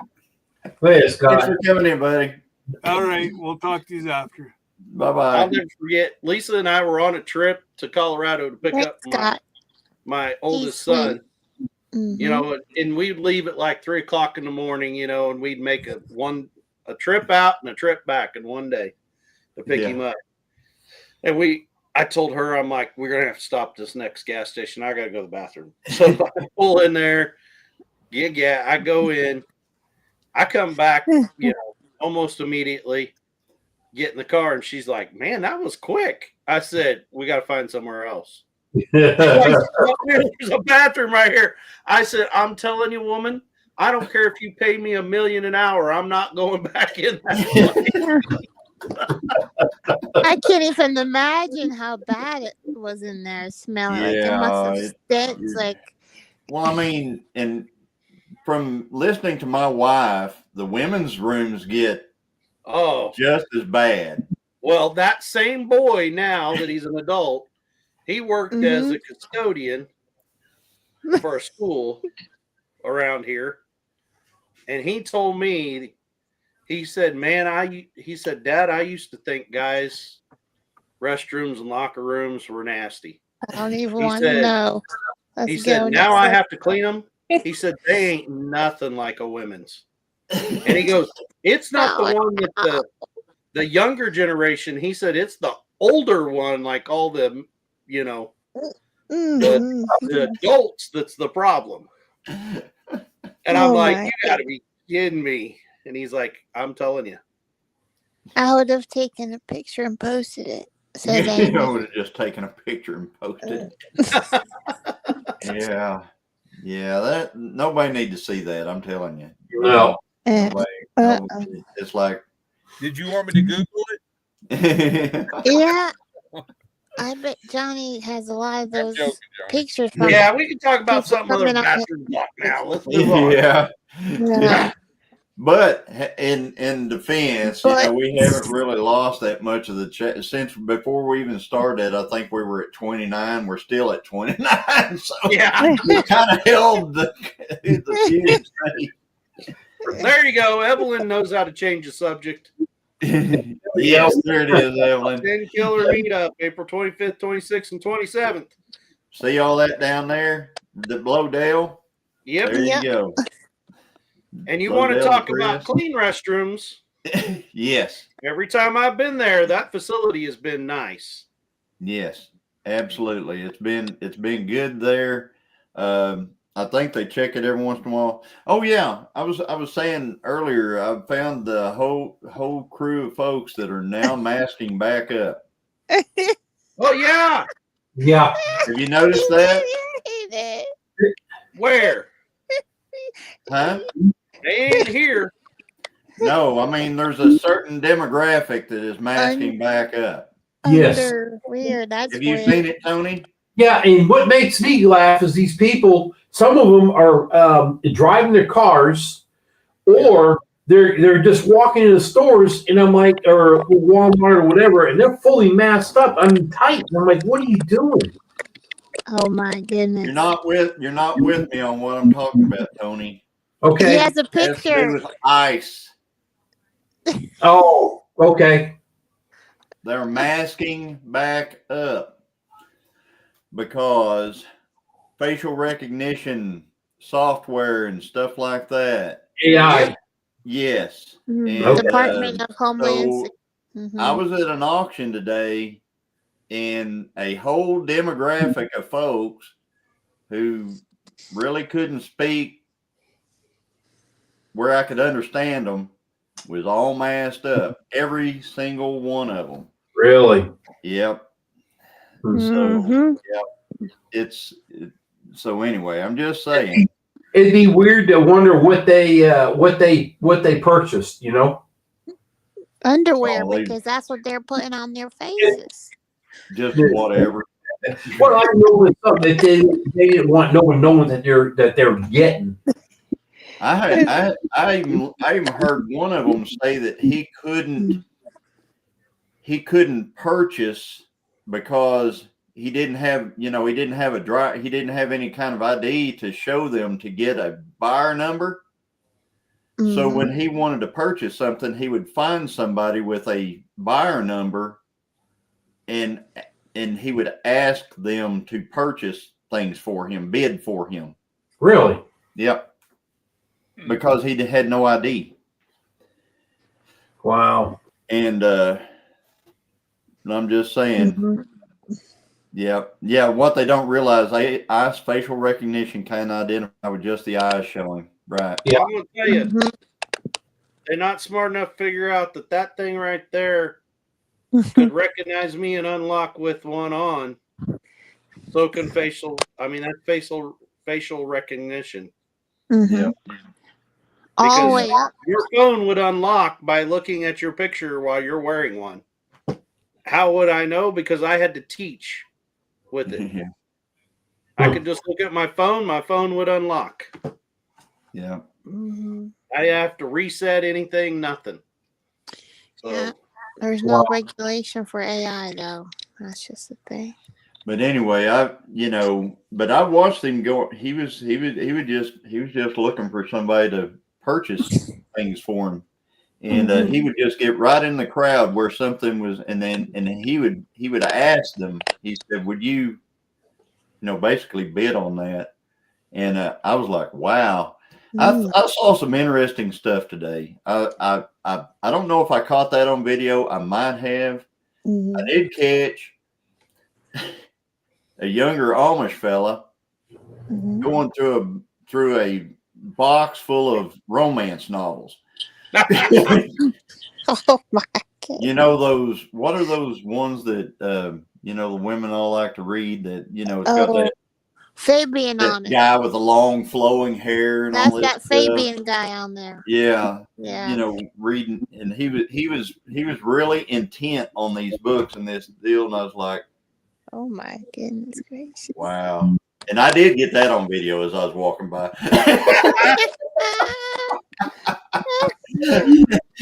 Johnny, where was this auction I at? was just kind of had my camera down beside me. I just kind of went all the way around it. Bill, 'Cause- oh God, I can't read that. Yeah. Where was this auction at you went to today? Huh? Where was the auction at? I know. Okay. But yeah, Because Tony Harlequin, wants to yeah, come and Harlequin and Angie. stuff like that. Fabulous, yes, absolutely. It was. I Right. thought, there's nothing about farming in there, buddy. Yeah. No kidding. Let me ask you this, Johnny. Did he have a beard or was he clean shaven? He had just a beard. There's no mustache. They wear pants without back pockets because their pants are homemade out of that kind of. It's not even really denim. It's a material. They only have front pockets. Their shirts and everything are all homemade, so they don't really look like anything that you would buy anywhere. I went over the whole deal about the Amish and stuff because on my one video where I talked about the Amish auction and stuff like that, everybody was telling me Amish don't drive anything with motors and Amish don't do this and Amish don't do that. And so I really talk a lot about the Amish in this video as I'm going around through it. I show how they drive the tractors and they put all the tarps over them to conduct the heat into. They put doors on the side of them and windshields and and they just drive them everywhere. They'll pull a little trailer or pickup bed trailer behind them. So comfort cab. That's they just they do all kinds of stuff that a lot of people don't realize that they actually do, and they can ride in vehicles. They don't necessarily, and some of them own vehicles. Don't get me wrong. Some of them do own vehicles, but any Amish can ride in a vehicle. And at this auction, there's so many Amish, it's an Amish auction. It really is. And there's so many Amish that they start these vehicles, they move them around and stuff like that for the auction and stuff. So whenever they tell me that's not an Amish auction, I told them, I said, it wasn't, no, the estate was not a deceased Amish. No, it wasn't. You're right. But the company is an Amish company that does the auction. Huh. So, and well, there's like different. So in our country up here, there's differing levels. So what they refer to as they're all really Amish, but there's old world Amish, which they only ride horses and buggies. They have no motorized, like no tractors, nothing like that. But like you say, if they work, say, as a carpenter crew for somebody else and they drive a vehicle, they can ride in that vehicle. Yep. If it's for their job, like to move that skid steer on the job site, they can operate it, but they can't personally have it when they leave their work. Then there's the next level is modern or more modern Amish. So they can have like tractors, but they can't have tires. They can only have steel wheels. They can't have a tire on it. And it can have no convenience. So it'd be like stuff from the 50s and 60s. You know what I mean? It could be old equipment. Then they have German Baptist is what they refer to it here, but it's more of a Mennonite. And they can own vehicles. They can own tractors. They just can't have they can't have the internet at their house. They can't have TV. They can't, you know what I'm saying, like that. Then there's even another level past them that they can have everything just like what we do. They can have a cabin air on their tractor, vehicle. They carry a cell phone, stuff like that. So there's like 4 classes of them up in this area. Yeah, and you know, whenever you're doing like me, whenever I'm doing this video, I had so many people comment that, you know, they're not, you know, and stuff like that. But you know, and and I try to tell them, yes, here, you know, they do these things. But I can tell you one thing: those dudes, they wear home stitched Oh yeah. and I mean those. You can spot them a mile away because. And they never have a back pocket on them. They don't carry anything in a back pocket. It's front pockets only. And because I'm like, wow, that's really kind of different, you know. And the reason why I ask about the beard situation is, yeah, the married or the not married. Yeah, if they can't grow a beard till they're married. Yeah. Yeah, and then they don't have a mustache at all. They don't have mustache. They have no mustache. They just have a beard, and they grow a beard once they marry. Before they marry, then they're clean shaven, and then they grow. Because one of the guys that actually, you know, they were running 5 rings at one time. So wow, that'd be hard to keep track of. Yes, and so almost all of them were bearded Amish that were actually doing the rings, but there was one young Amish fella that was running it. You could tell by his dress and everything like that, and he was really proper, I guess you'd say, very proper. And you know, I was like, well, he's not married yet, you know, so he's at that young age, not married yet. But he was, and I watched one that I guarantee he was 12 years old auctioning. I mean, this kid was blah, blah, blah, blah, blah, and just really going at it. So, and doing good. But I tell you what, that Amish clothing is just it. You can spot them from you can see a crowd, and then you'll notice different clothes in there, and you go, oh yeah, there they are right there. Yep, there they are. You don't have to see the beard or any of that stuff. Yeah. Yeah. In fact, there's a group to the northwest of us up here. They're old, old, I call it old school or old world. But they have a phone in that community. They have one phone booth. Yeah. That everybody can ride their horse and buggy to use that phone, say they needed to call to the parts store or whatever, you know. Well, see, they did that up there, and there was one phone put in at one place at a house, but they put in a booth outside.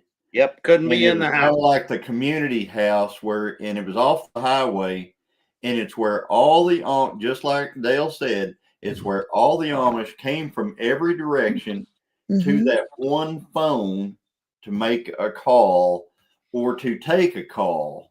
So if they knew somebody was calling, they would go there and wait on the phone to ring.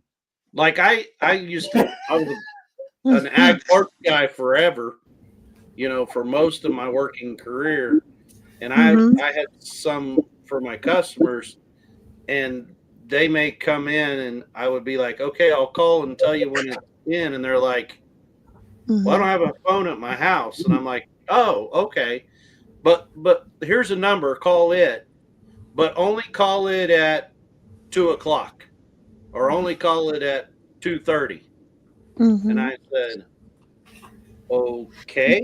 And he's like, well, I got to ride the horse and buggy up there to the phone, and I'll be there at 2:00. And he said, then I'll answer it then. Yeah. And then I'll know to come get it. And that's like, I went to work in another town. I didn't grow up around this. Lisa had been around a lot of it, you know, because she was from that area. She called me like the very first day I worked up there, and she's like, how's work going? And I said, this is the weirdest place I've ever been in my life. She's like, why is that? I said, everybody drives their tractor into town. I've never seen that. I mean, there were tractors like that 25, 55. Yeah. Those were everywhere in two-wheel drive version. Yeah. 25, 50s. And every one of them, like you said, would have a truck bed trailer. Some of them used like a small stock trailer. Yeah. Mm-hmm. And they would be pulling that stock trailer behind that tractor. And if you come up behind it, if the gate was one of them gates that you could see inside the trailer, Yeah. there would be mama and all the kids inside the stock trailer. Yeah. And dad would be driving the tractor going to town, you know. I talked to one of the Amish guys today. He bought a pallet load of precision torque converters. Mm. Yeah. For what? Yeah. I was like, bought you a pallet of torque converters, huh? Yep. It's real, you know, they're a lot of times they're not super outgoing. I wonder if they're scrapping them or something. Just put it that way. I mean, they probably think I'm the English or whatever. I don't know what. Yeah. But I'm just saying. Well, if you got a flat hat and would shave Yep. off that mustache, you'd probably fit in, Johnny, you know. Yeah. Shave this off. Yep. Bowl cut my hair and tear my back pockets off. But anyway, yeah, he got a bunch of. He had a whole pallet full of torque converters, and I was like, "That's all right, yeah." Mhm. Are you building transmissions? I mean, is that what your game? And you know, I'm not saying because I know they're really good mechanics and stuff like that. They're good at that kind of stuff, and just I shouldn't say it like that. Mm-hmm. Different people are good at different things, but this person looked like he was mechanically inclined, I guess you'd say. I don't know. And but I thought that was pretty, and he was loading them on his pickup bed trailer behind his little tractor with all the, you know, shielding on it and they do drive, and they drive two-wheel drive tractors because they drive them down the highway so much and drive them on concrete so much that they'd tear those four-wheel drive, you know, units out in these, you know, they'd ruin them driving too much on the main road. And they put those car tires on the front of those because it's a lot smoother ride. Oh, yeah. So usually the back tires are pretty bald. They still have the ag type tire on the back, but they're pretty bald because they've been on the highway so much. And the front tires will just be a couple of like bias ply, you know, 15 front tires off something. And they just drive them up and down the highway, just like, you know, we drive our cars everywhere. 2 blocks from this John Deere dealership that I was a parts manager at, that was the livestock auction barn. And of course, that livestock auction that was in that town, they also sold like hay, and you could bring stuff to sell on consignment in front before the livestock sale. Mm-hmm. So that happened on a Tuesday. So every Tuesday, that town would become inundated with all of the Amish and Mennonite. They would all come to town for auction day. Cool. You know, Mm-hmm. And that auction was one of them. It's not that common, like Johnny can tell you around here, for our livestock auctions to be like multi-species livestock auction. Like most of the auctions here are cattle only, or it's a sheep and goat only auction, or it's not like just every species. Well, that barn really was cattle, but because of all of that, it become multi-species too. It'd be nothing for hogs to go through the cell, or goats, or sheep, or cattle, or everything. I miss auctions like that because whenever I was a kid, that's the way they were. Yeah.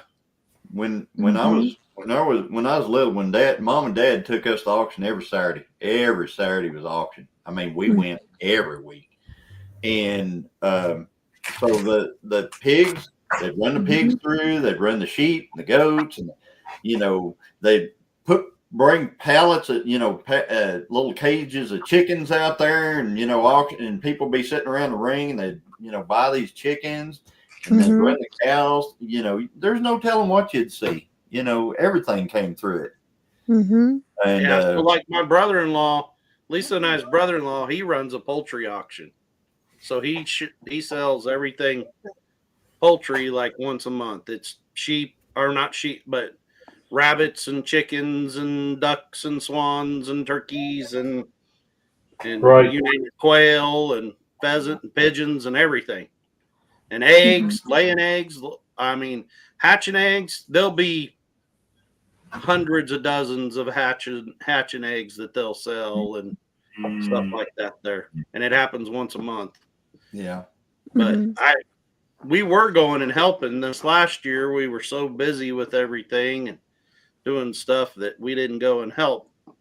But I think we're planning on trying to help some this year again. But there's no livestock auctions up in Alaska, is what Bill says, and I'm like, where do you get? Where what is it? Just private sale everywhere? It must be all private treaty, I guess. Yeah. Just sell on Marketplace, on Facebook Marketplace. That's where you buy all your cows. You can't even sell an animal on Facebook Marketplace. It's against community standards. If you put, I guarantee it, you go to Marketplace, you try this. Try putting a pig or a cow on there and put for sale. And put a dollar figure. It will disappear within an hour or two. And you're going to get a message that says violating community standards. But you could put adoption and put a fee, and it might let it go through. But anyway, yeah, have no extras in Alaska, Bill. Just sell on Marketplace, and Andy goes, "Wow." Yeah, that's right. Because even though I'm on Oklahoma cattle all the time down here, and what somebody will do is their first post they'll put on pictures of their cows, and then the second post, down in the chat they'll put like those weird numbers, where they'll have a number spell it. Yeah. They'll do something like that, and then so and they'll give like maybe a way to say Only PM, 300. DM me or whatever. Yeah. And they do that, and they seem to stick. Actually, the Danny Boy came from Facebook Marketplace. Really? Yes. I knew you told me that, but yes, he came from. I think he was over 6.5 hours away, out in western Oklahoma. And the guy told me how much he wanted for him if I came and got him, and how much he wanted for it if he brought it to me. And it was a no-brainer for him to bring it to me. It was like another $500, and I'll deliver him. And I was like 6.5 hours over there, 6.5 hours back. You bet you. Look at there. He got his Whataburger cup. Hey, how's it going, everybody? Dr. Pepper shake. Hey, if that is a Dr. Pepper float. I can make it afloat quick, fast, and in a hurry. Lisa. Jesse, I thought of you 2 days ago. Oh no! At my work, the student services at the college sent out an all users email. The Coke machine people were there, filling all the Coke machines. And he said, I have a donation for you guys. And they're like, you do? Yep. Which Coke here is Dr. Pepper. for this area. Somebody So eat Dr. ice. Pepper is distributed by Coke here. I don't know, I was Okay. trying to see what that noise was too. Go ahead. Actually, both. Yeah, there's You a know. lot of companies that do that, or a lot of states that do that. Like in Oregon, when we go to Oregon, their Coca-Cola company distributes all the Dr. Pepper products. Yeah. So they posted a picture of what he donated.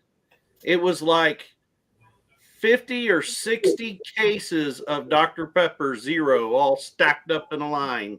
Oh, wow. Well, or, cases free. And but just the- to show you, he ain't lying. That's my favorite. Where's my camera? Yep, that's what it was. Yeah. But the only problem was it expired on March the 5th, Oh, no. which to Nice. me, I'm like, I didn't know that Coke or Dr. Pepper Zero expired. So I'll let you guys know, a little secret. I used to work for this company for about 5 years. These cans are made by the American Can Company, or they were when I was there. American Can Company. I'm sure they may get it from China for all I know now, but they make these cans at American Can Company, and they line these cans with a coating. There's a coating in there, a food grade coating.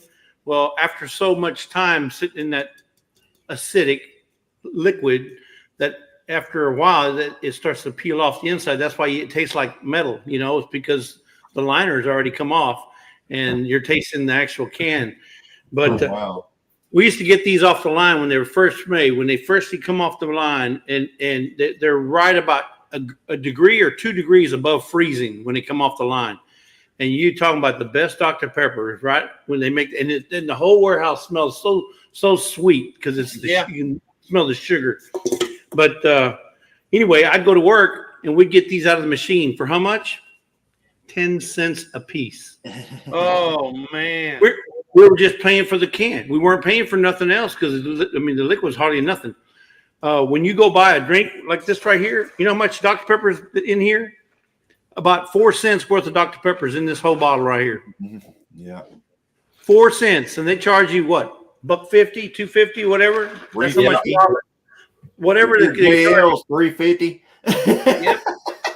So that they're making all that if they're getting the fountain. Now, if you're buying bottles or cans or whatever, but if you're using the fountain, it's like 2 cents worth of product in one of these right here. The rest of it's our carbonation and ice. You're paying for the ice. Hey, I'll tell you something that's nasty as well.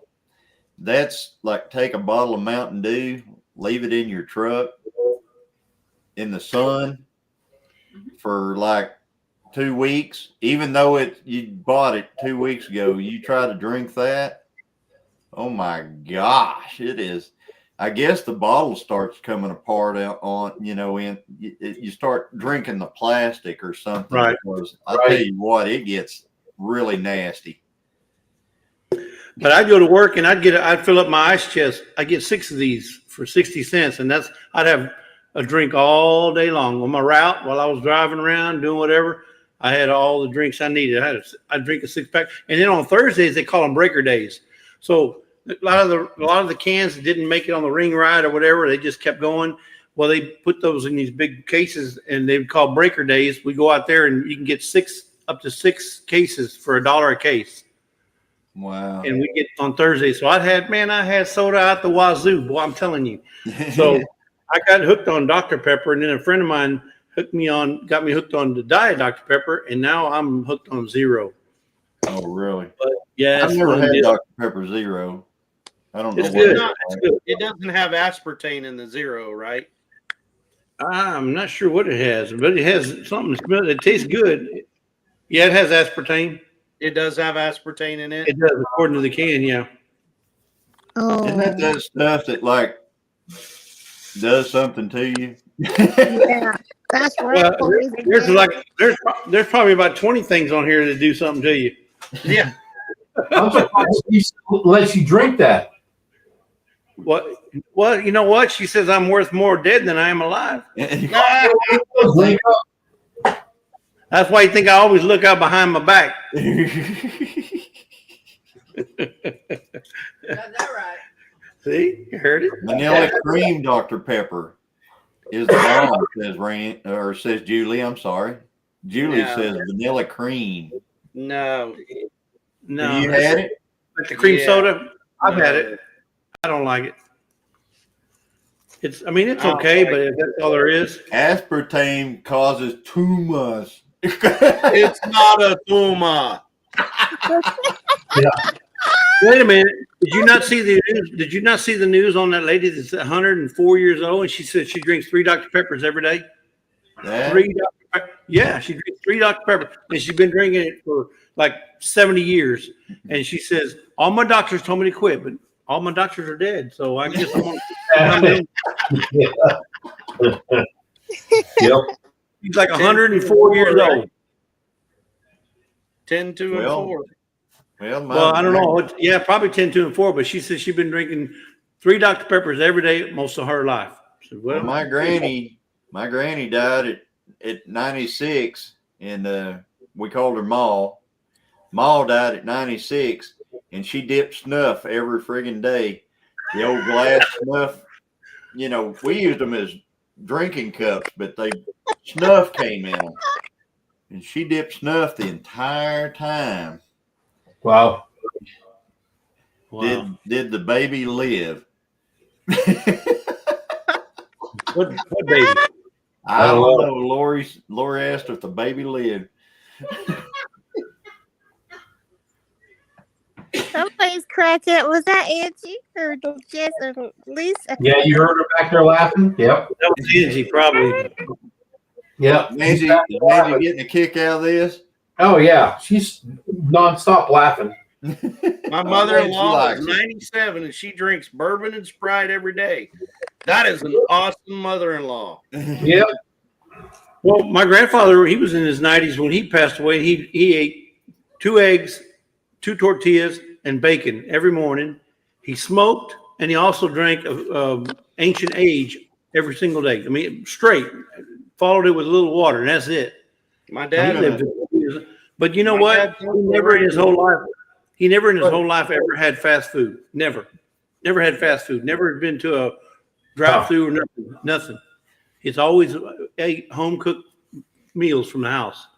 Hey, I'm gonna age myself a little bit, but have you guys ever seen the movie with Woody Allen in it called Sleeper? The old Sleeper movie was Can't say about that. a guy who got cryogenically frozen, and he somehow they brought him out of it way in the future. It was Woody Allen. Okay. He gets cryogenically frozen. He comes out of it way later. And as soon as he starts coming out of it, they shove like a full pack of cigarettes in his mouth and light all of them at one time. And then they would grab him out of it and pour whiskey straight down his throat. No. He's gagging and choking and everything else. And he goes, "What are you trying to do? Are you trying to kill me?" And they said, "No, doctors have determined that all that science that you guys had was wrong whenever in your time. And we have determined now that whiskey and cigarettes are what are the secret to prolonging life. So that's what they do." Hilarious, man. Yeah. So everybody's running around, everybody's drinking and smoking cigarettes. Well, you know, they say that liquor is bad for you, or look at the French. They drink wine with almost every meal. You know, a glass of wine with almost every meal. And there's no heart disease in France. I mean, I'm not going to say there's none, but, you know, so they don't have much Right. in Europe. But, you know, here we got it like it's out the wazoo. But But here in the United States, we're adding a lot more chemicals than other countries allow in their foods. A lot of other countries don't allow all these chemicals that's in our foods. right, well, we're hoping JFK will fix that. There you go. Exactly. What is it? Ketchup has like three ingredients in Let's go. in like Canada or something like that. And here ketchup has 26 ingredients or something. Yeah, it's stupid. Yeah, but in Canada they only have 1 Captain Crunch. They don't have 10. Good point. You know, they also say that like McDonald's French fries our McDonald's French fries got like 17 ingredients, where over there is 3: Yeah. salt, potato, and the oil or the Oil. tallow they cook it in. Yeah, now we're back to tallow. Yeah, they Beef said they're tallow. gonna switch back to beef tallow. Hey, that's a win. That's especially a win for us cattle folks. That's a win. Right? More money. It doesn't take very much smarts to figure out that all that okay, so I'm a dumb farm kid. You're When not you dumb. Bye. Yeah. Hi, Jesse. When you feed pigs soybean meal and soybean oil, they get fat. They get really big and they get fat. Well, what did they tell us back in the 80s all of a sudden? Well, you can't be eating that beef tallow or that bacon grease. You got to eat Heart. vegetable They were saying oil. heart disease. They were Well, guess claiming when heart disease started exploding in this country? Right after that. Yep. Right. Mhm. And I know I'm the fat guy talking here, but Oh, you're I'm not. trying to get healthy on this deal. You know what I mean? But I have But- friends who are like stick figures, and they've had heart attacks, so that don't matter. But Dale, I'm in the same boat as you, and I identify as a skinny person. Me too. I So still feel like I'm this big that's right. inside. I just can't do like I could do when I was that big. Yeah. I hear you. Y'all have all seen the old comic that has a woman going in front of a mirror, and she will be thin, and she'll look at herself and she looks huge in the mirror. And guys, we go in front of the mirror and we're huge, and when we look in the mirror, we look thin. Yeah. It's all about perception. Yep. We're How all- you we're all perceive like, yourself. yeah, I'm a little guy. Well, I like I don't that, know about Randy. you, Jesse, but I identify as I'm not fat. I'm fluffy. Okay. No, I'm not fluffy. I'm bigger than fluffy. I'll ask Gabriel if he is offended by that. Gabriel Iglesias. I knew you know. And by the way, thanks for my water burner, Jesse. I was thinking about you, Bear Chris. Look at that. I said, Chris would be happy. He'd be proud. Yeah. Hey, you know it's not I a real feel the Whataburger love. unless I it feel the unless love, it's got a space between what a burger. There is a restaurant like that. That's the real one. There is a restaurant that in fact, we were coming back, I want to say from Oklahoma where we saw it. There's a restaurant called What? Space A, Space Burger. What Yep. a burger. That was the originals. And there's one over in Arkansas that I know of for sure. And I tell you what, that stuff is the bomb. And X has been and a spurt is just a trip. That's an awesome saying. I'm gonna have to use that. That's a good one. Hey, Bill. Have a Hi, good night. Bill. Take it easy. Thanks for being Hey, here, Bill. buddy. Good night, Bill. Take it easy. Wow, Bill. Oh, Bill, he's been hanging out all night. So Angie has too. Well, it's only what 7:30 over there Uh-huh. in Alaska. Yeah, he's probably going out on the town. It's still early. we talked about Whataburger and stuff like that, and he's probably Well, I was trying to moderate and listen and all that stuff while I was doing stuff, but I heard y'all talking to Scott. He was talking about his auction thing. He's going to go do some kind of auction on Wednesday. yeah At whatnot, or and whatever. whatnot. Yeah. And then I saw Dale. I saw your video today. Was it today or yesterday? Today. Today. Yeah, but you hauled in on them DeWalt tools, boy. I said, Yeah. man, Lisa, she's happy I didn't go there because I'd have raked in on them tools. Yeah. I'm gonna tell you about well, it's right over here. Let me grab it. Well, not just the tools. You got that radio too. Yeah. Yeah. The shop I'm radio. I'm like, he bought the radio, but he's not going to be able to use it in hardly any of his videos for a copyright strike. Yeah. I'm going to tell you who bought that radio. That radio, we walked in the door of that place and I started filming, and all that beer sign table was right at the beginning. And we go around the corner to where all that DeWalt stuff is. And this missus of mine, the pretty lady in this house, she zones in on that radio. I want that radio. I said, oh, why? I want that radio. Okay. I'm thinking that thing's going to bring way more money than I'm going to spend. So we go all right around that. And, you can see at first of that video, all those people there, tons of people. Yeah. They sold all that DeWalt stuff. And after the gun sold, that place looked like a ghost town. There wasn't 20 of us left in there. Oh yeah, they were all over the guns. And when it got to the DeWalt stuff, I bought all that kit first. He slid all the tools and all that kit to one side, and he goes, "This is going to be a lot, and that radio is going to be a lot." And I got those tools a lot, and then heck, I'm like, I got to go to an ATM. I ain't got that much cash on me, so I'm trying to figure out where the ATM is. He starts selling that radio, and Lisa's like, "Hey, he's selling that radio." I said, "Well, do you want it?" "Yeah." I said, "Well, bid." She bid one time because he dropped it from 100. He started at clear down to 25. And somebody else bid, and she wouldn't bid. So I bid and got it bought. And then both of us was like, we got to go tell the clerk. We'll be right back. We got to run to the ATM. So I was watching that video, and that's the first time I've ever been to or seen an auction where they start at a number and they started going backwards.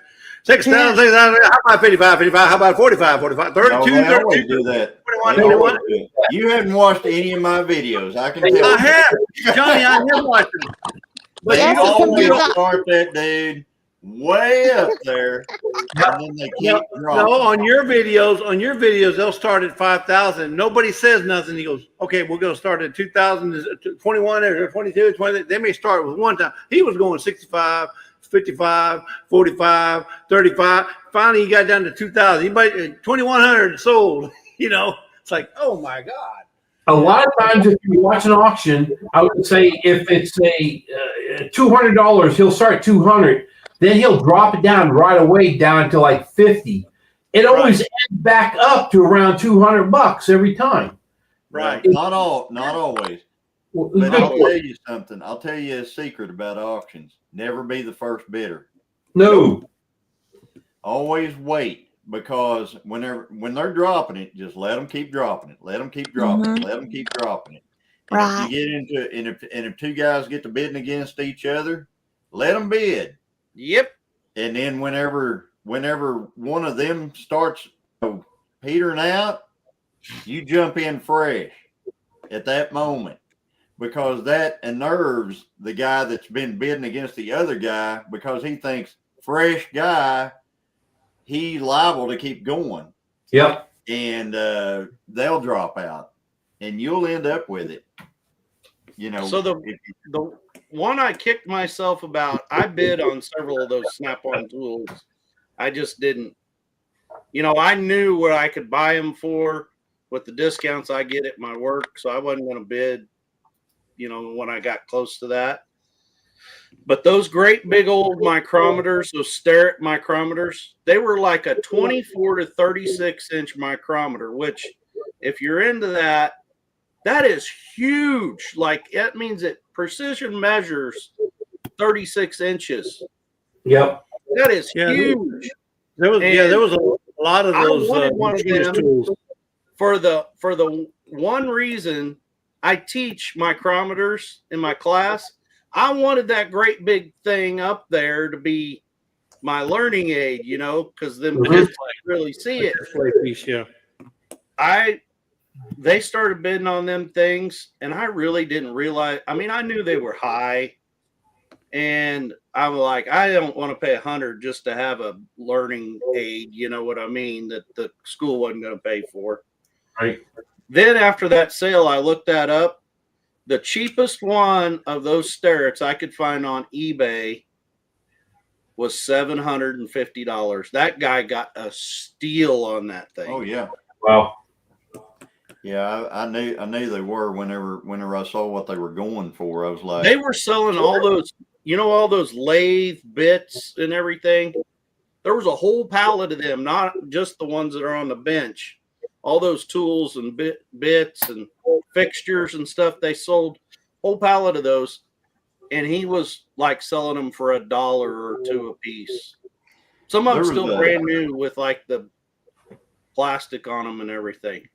There was a power station that went for sale today at where I was.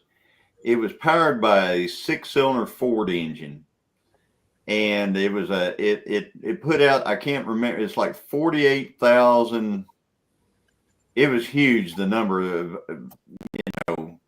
wattage it put out, and megawatt or it was huge. I mean, like huge. And it was an all power station for like job sites, like where you can run everything off of it. And I was thinking, man, that's what Joey and Ginger need out there on the homestead. Yeah. I think it went for $100. No Really? way. Yeah. And ran.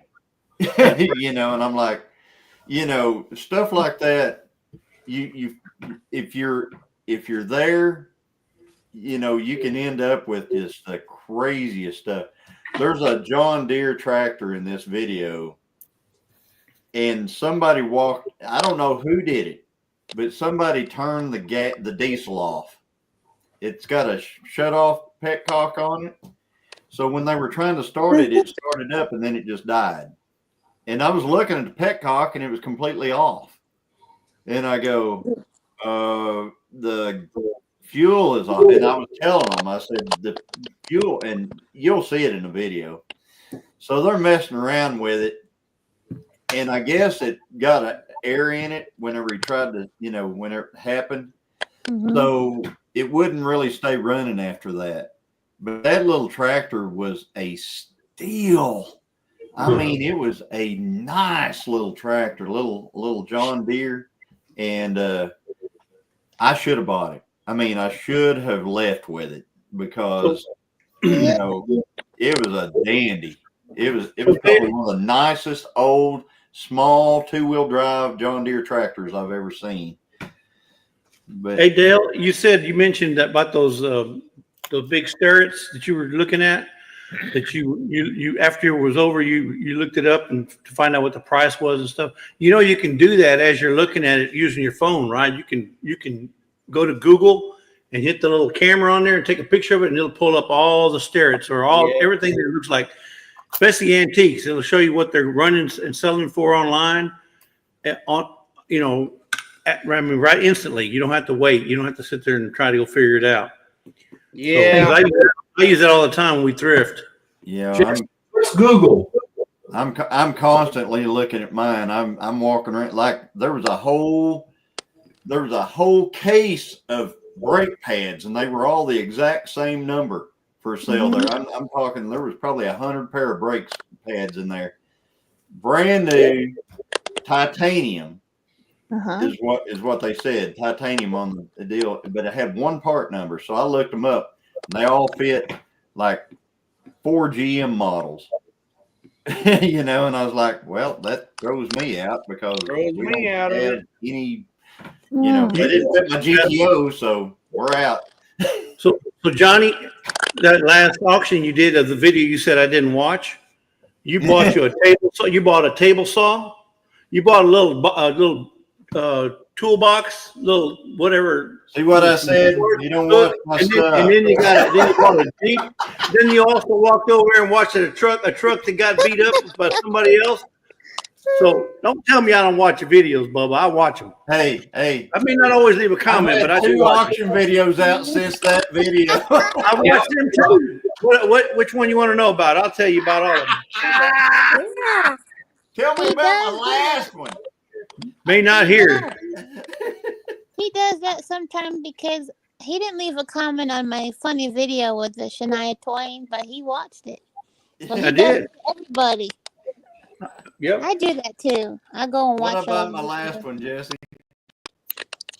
Your last what? Your last video? My last Yeah. auction video that I just put out 2 days ago. Actually, I just put it out yesterday. Put it yesterday. Oh, I haven't watched that one yet. I haven't watched that one yet. I don't watch them right when they come out either. How about so, the one you know. before that I put out last Friday? Because it wasn't the one you described. Which one was it? The one? Which one was it? Was it the one that not the Amish? Because that's the one you bought the tools. Yeah. The ones where you were looking at. You were looking at a bunch week later. Yeah, you were looking at a bunch of chains on the ground, and you were looking at all the farming equipment or whatever, the homesteading equipment out there. I don't even remember what you bought. That's the one with the saw and stuff there, isn't it? Which one? Is that the one that the saw was there along the building, the table saw? I don't know. They all run that was 3 videos. That was 3 auction videos ago. I'm hearing feedback. Is that me or is it somebody else? No, it's my phone, y'all. That's why I keep pressing my mute button so y'all don't need to hear it. I got something on back there. I said, keep I hearing me. kept thinking somebody's eating ice or something. Yeah, it's a Cracker Jacks box. Well, I thought maybe it was Lisa. Lisa was watching it back there. We're getting feedback. Angie's out. Good night, Angie. Night, Angie. Angie. Bye, Angie. I love you, Angie. Good night, babe. I actually had a guy come up to me today at the auction. Oh, And speaking of that, he walks up to me and he says, you do auction videos all the time, don't you? And I said, well, I do a few. And he goes, I don't know how you get away with it. And I said, what do you mean? He said, you went to that one at Leach last week. And I said, yeah.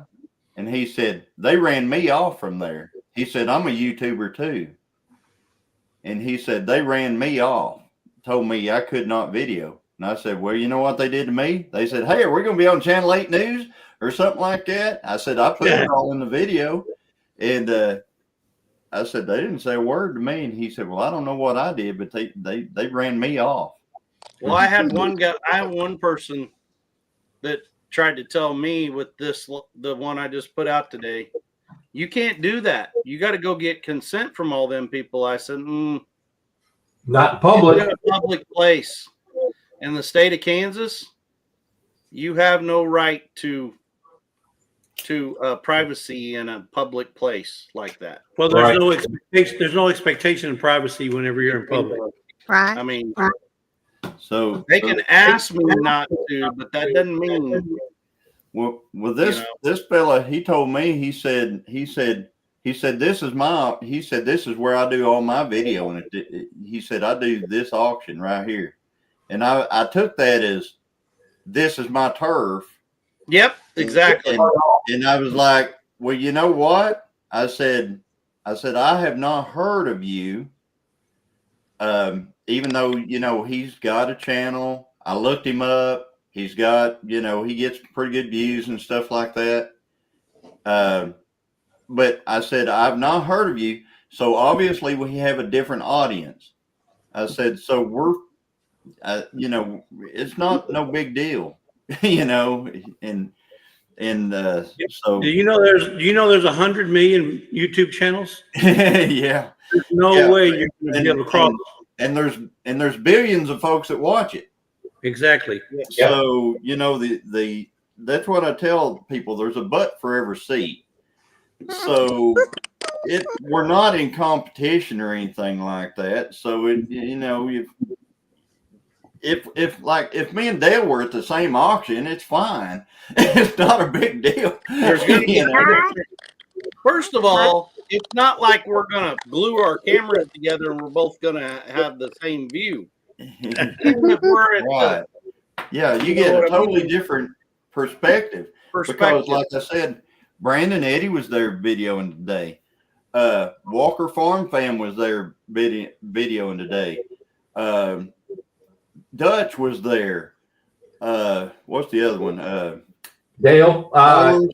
Arms. Yep. Yep. So, and they were all videoing there today, and it doesn't matter because we don't have the same audience. You know what Right. I'm saying? And it's a different viewpoint. Right. It's a different viewpoint. Different storyline. Right. Yeah, because I videoed all the stuff. I bought a truck load of stuff today. So, I mean, I barely had room to get it all home. And so, you know, it's a totally different deal. You know, you get different comments from, you know, like the people talking to you. I don't know how many people I had come up and talk to me today. There was a bunch of them. But anyway, I was disappointed that you didn't bring home the blue oval Jeep, though. hey, that you saw how much it went for, right? No, I missed I got to go back because I watched it. Then my phone rang and it was still playing, and I missed the dollar figure on it. I'm like, so what happened is the beginning of that, I filmed whenever I'm filming the actual Bronco. Yeah. When I'm filming it, you'll see it right when I'm filming it, you'll see it come across the screen how much it went for, and it's because I videoed that and my file corrupted on that shot.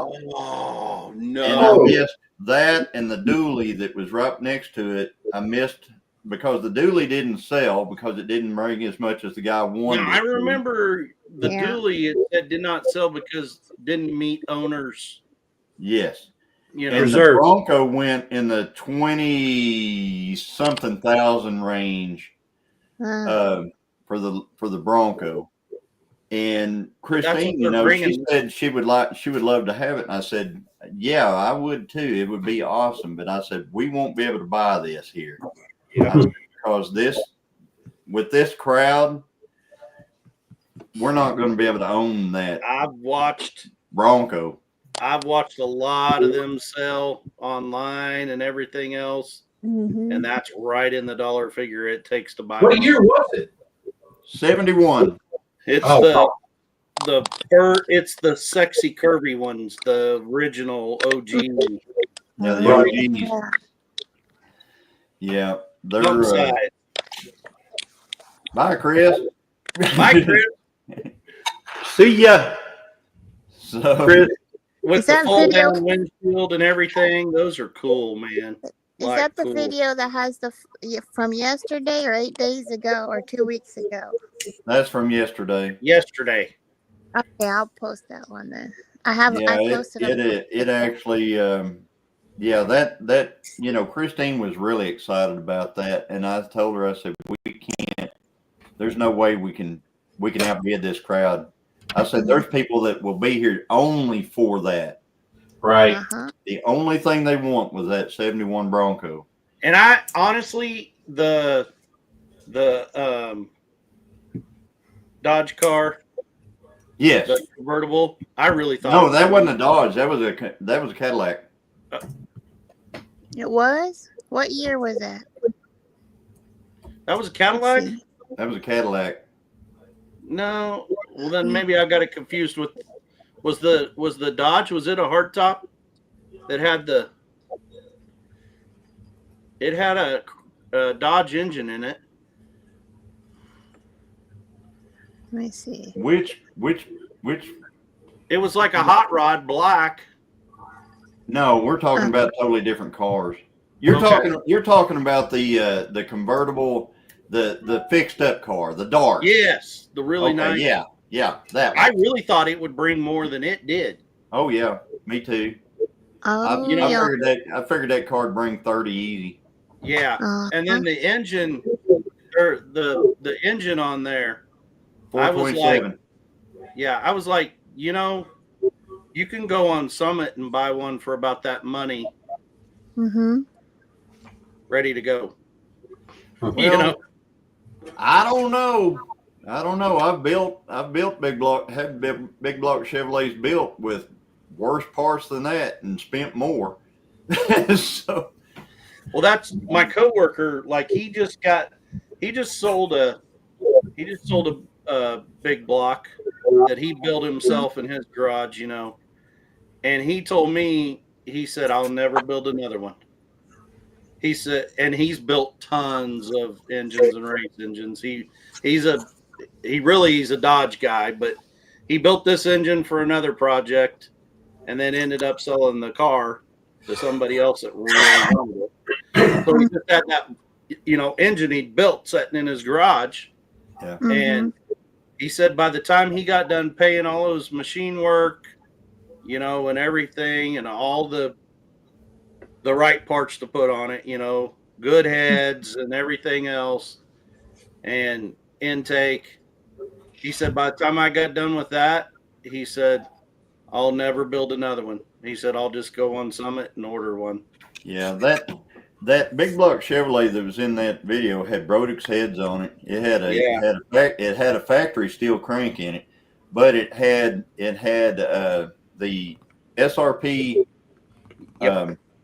It had the real good steel H-beam rod in it. It had the pistons in it were, because there was a paper on top of it that listed all the things that were in it. And it had some good parts in it. And if you put all that stuff together and tried to build it yourself, it'd been it would have been quite a lot more than 3,000 or 3,100 or whatever it went for. And the one of the things that people liked about it, it was an actual factory 60. The block is a 69 427 out of a vet. That's awesome. So, you know, so there was that was going for it and stuff like that. So, of course, it didn't have the right, you know, rectangle port factory heads or any of that stuff on it. But, but the Brodix heads, those are expensive heads. Yeah, it's not like he had Speedmasters or something on it. I mean, it had Brodix on it. It had some good heads, but you know, and it was a brand new engine. The only time it had on it was dyno time. That was just running it on the dyno. So, but anyway, Vintage Vantage Points Sunday at 5 o'clock says, heard that outdoors. All right, so hang on here. So let me put that up here. Heard Randy's going to bed, and they wanted to show Vintage Vantage Points Sunday at 5 p.m. So that is Randy from Heard That Outdoors and Tom from At Home with Tom and Rhonda podcast. Yep. So I need to go to Vintage Vantage Points, and if somebody if they could throw Vintage Vantage Points up in the chat, that would be awesome. Night, Amy and Chris. Night, Amy and Chris. Hey, this is almost like one of their lives. What are we working on? Hey, almost 4 hours. Randy, can you drop their YouTube, because I went to look for it and I'm not sure if that's the one. So I know I heard that it means well, but Vintage Vantage Point is basically, that's just a nice way of saying old person's viewpoint. Yep. Old geezer's viewpoint, but he didn't want to put old geezers because they're both old geezers. So Vintage Vantage Point. That's all it is. So if y'all want to know what an old geezer's vantage point, go check out that podcast. Yeah, he said they're going to have like guests and stuff on there, and they're going to talk about stuff, you know. And but yeah, I'm 45. You know, that's at 5 o'clock tomorrow. I'll try to make it into that, and then Dale is going to be live at 6 tomorrow. We got a whole rundown. Busy Sunday. Then Monday is Digging in the Word with Sisters. So that's on at 7 p.m. on Monday. And then next Saturday is Jesse and Lisa. And they're or is it gonna be the Dogie wheel again, or the Doge will be there. The Doge, okay, the Doge will be there. Man, there is a lot of vintage there's a lot of those on there. There's a lot of Vintage Vantage Points. Yeah. So, Randy, which one First is one it? that comes up has 19,000 subscribers, but it's At a home garage. with Rhonda, Tom and Rhonda live at 4. So you're saying you're going to be at home with Tom and Rhonda live at 4, and then we go from there to Vintage Vantage Points? Is that how it's going to work? It might be like Tom it and might Ron- be like mine. It might be like they made a podcast on one of the other channels. Mm. Okay. Can you drop their? Yep, he says. Yeah. Yeah. Yep. So we got to go to At Home with Tom and Rhonda at 4. Let me look at that up.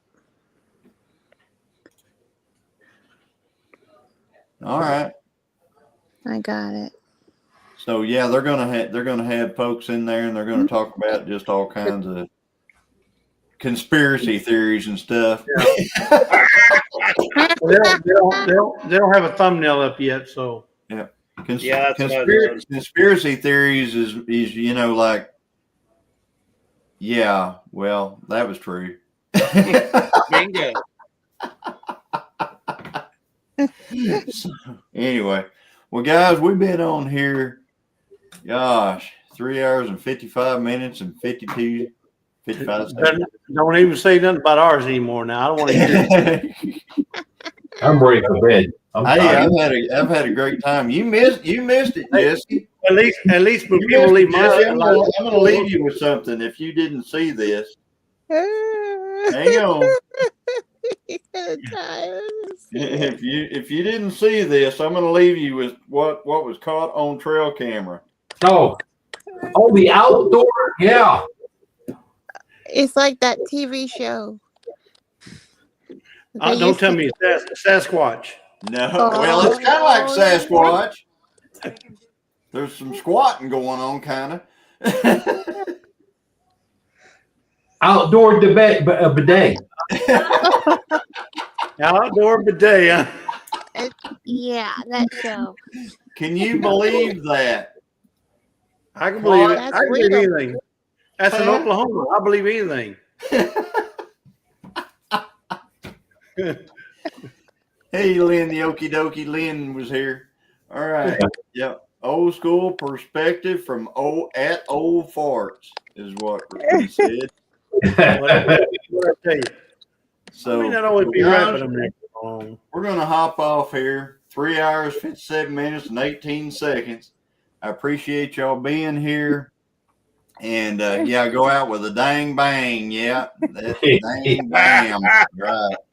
Yeah, I bet there was some bam going on. But anyway, thank you, Evelyn. Evelyn's throwing up stuff about the Tenkiller YouTube Meetup, and we're so excited to see all you folks at the meetup. That's going to be so awesome. And yeah, go get you a shirt. Everybody here will have a shirt before Gilliam Farms has a shirt from our own bonfire. You guys have a great night, and we're gonna end this stream now. You got to pay that ship.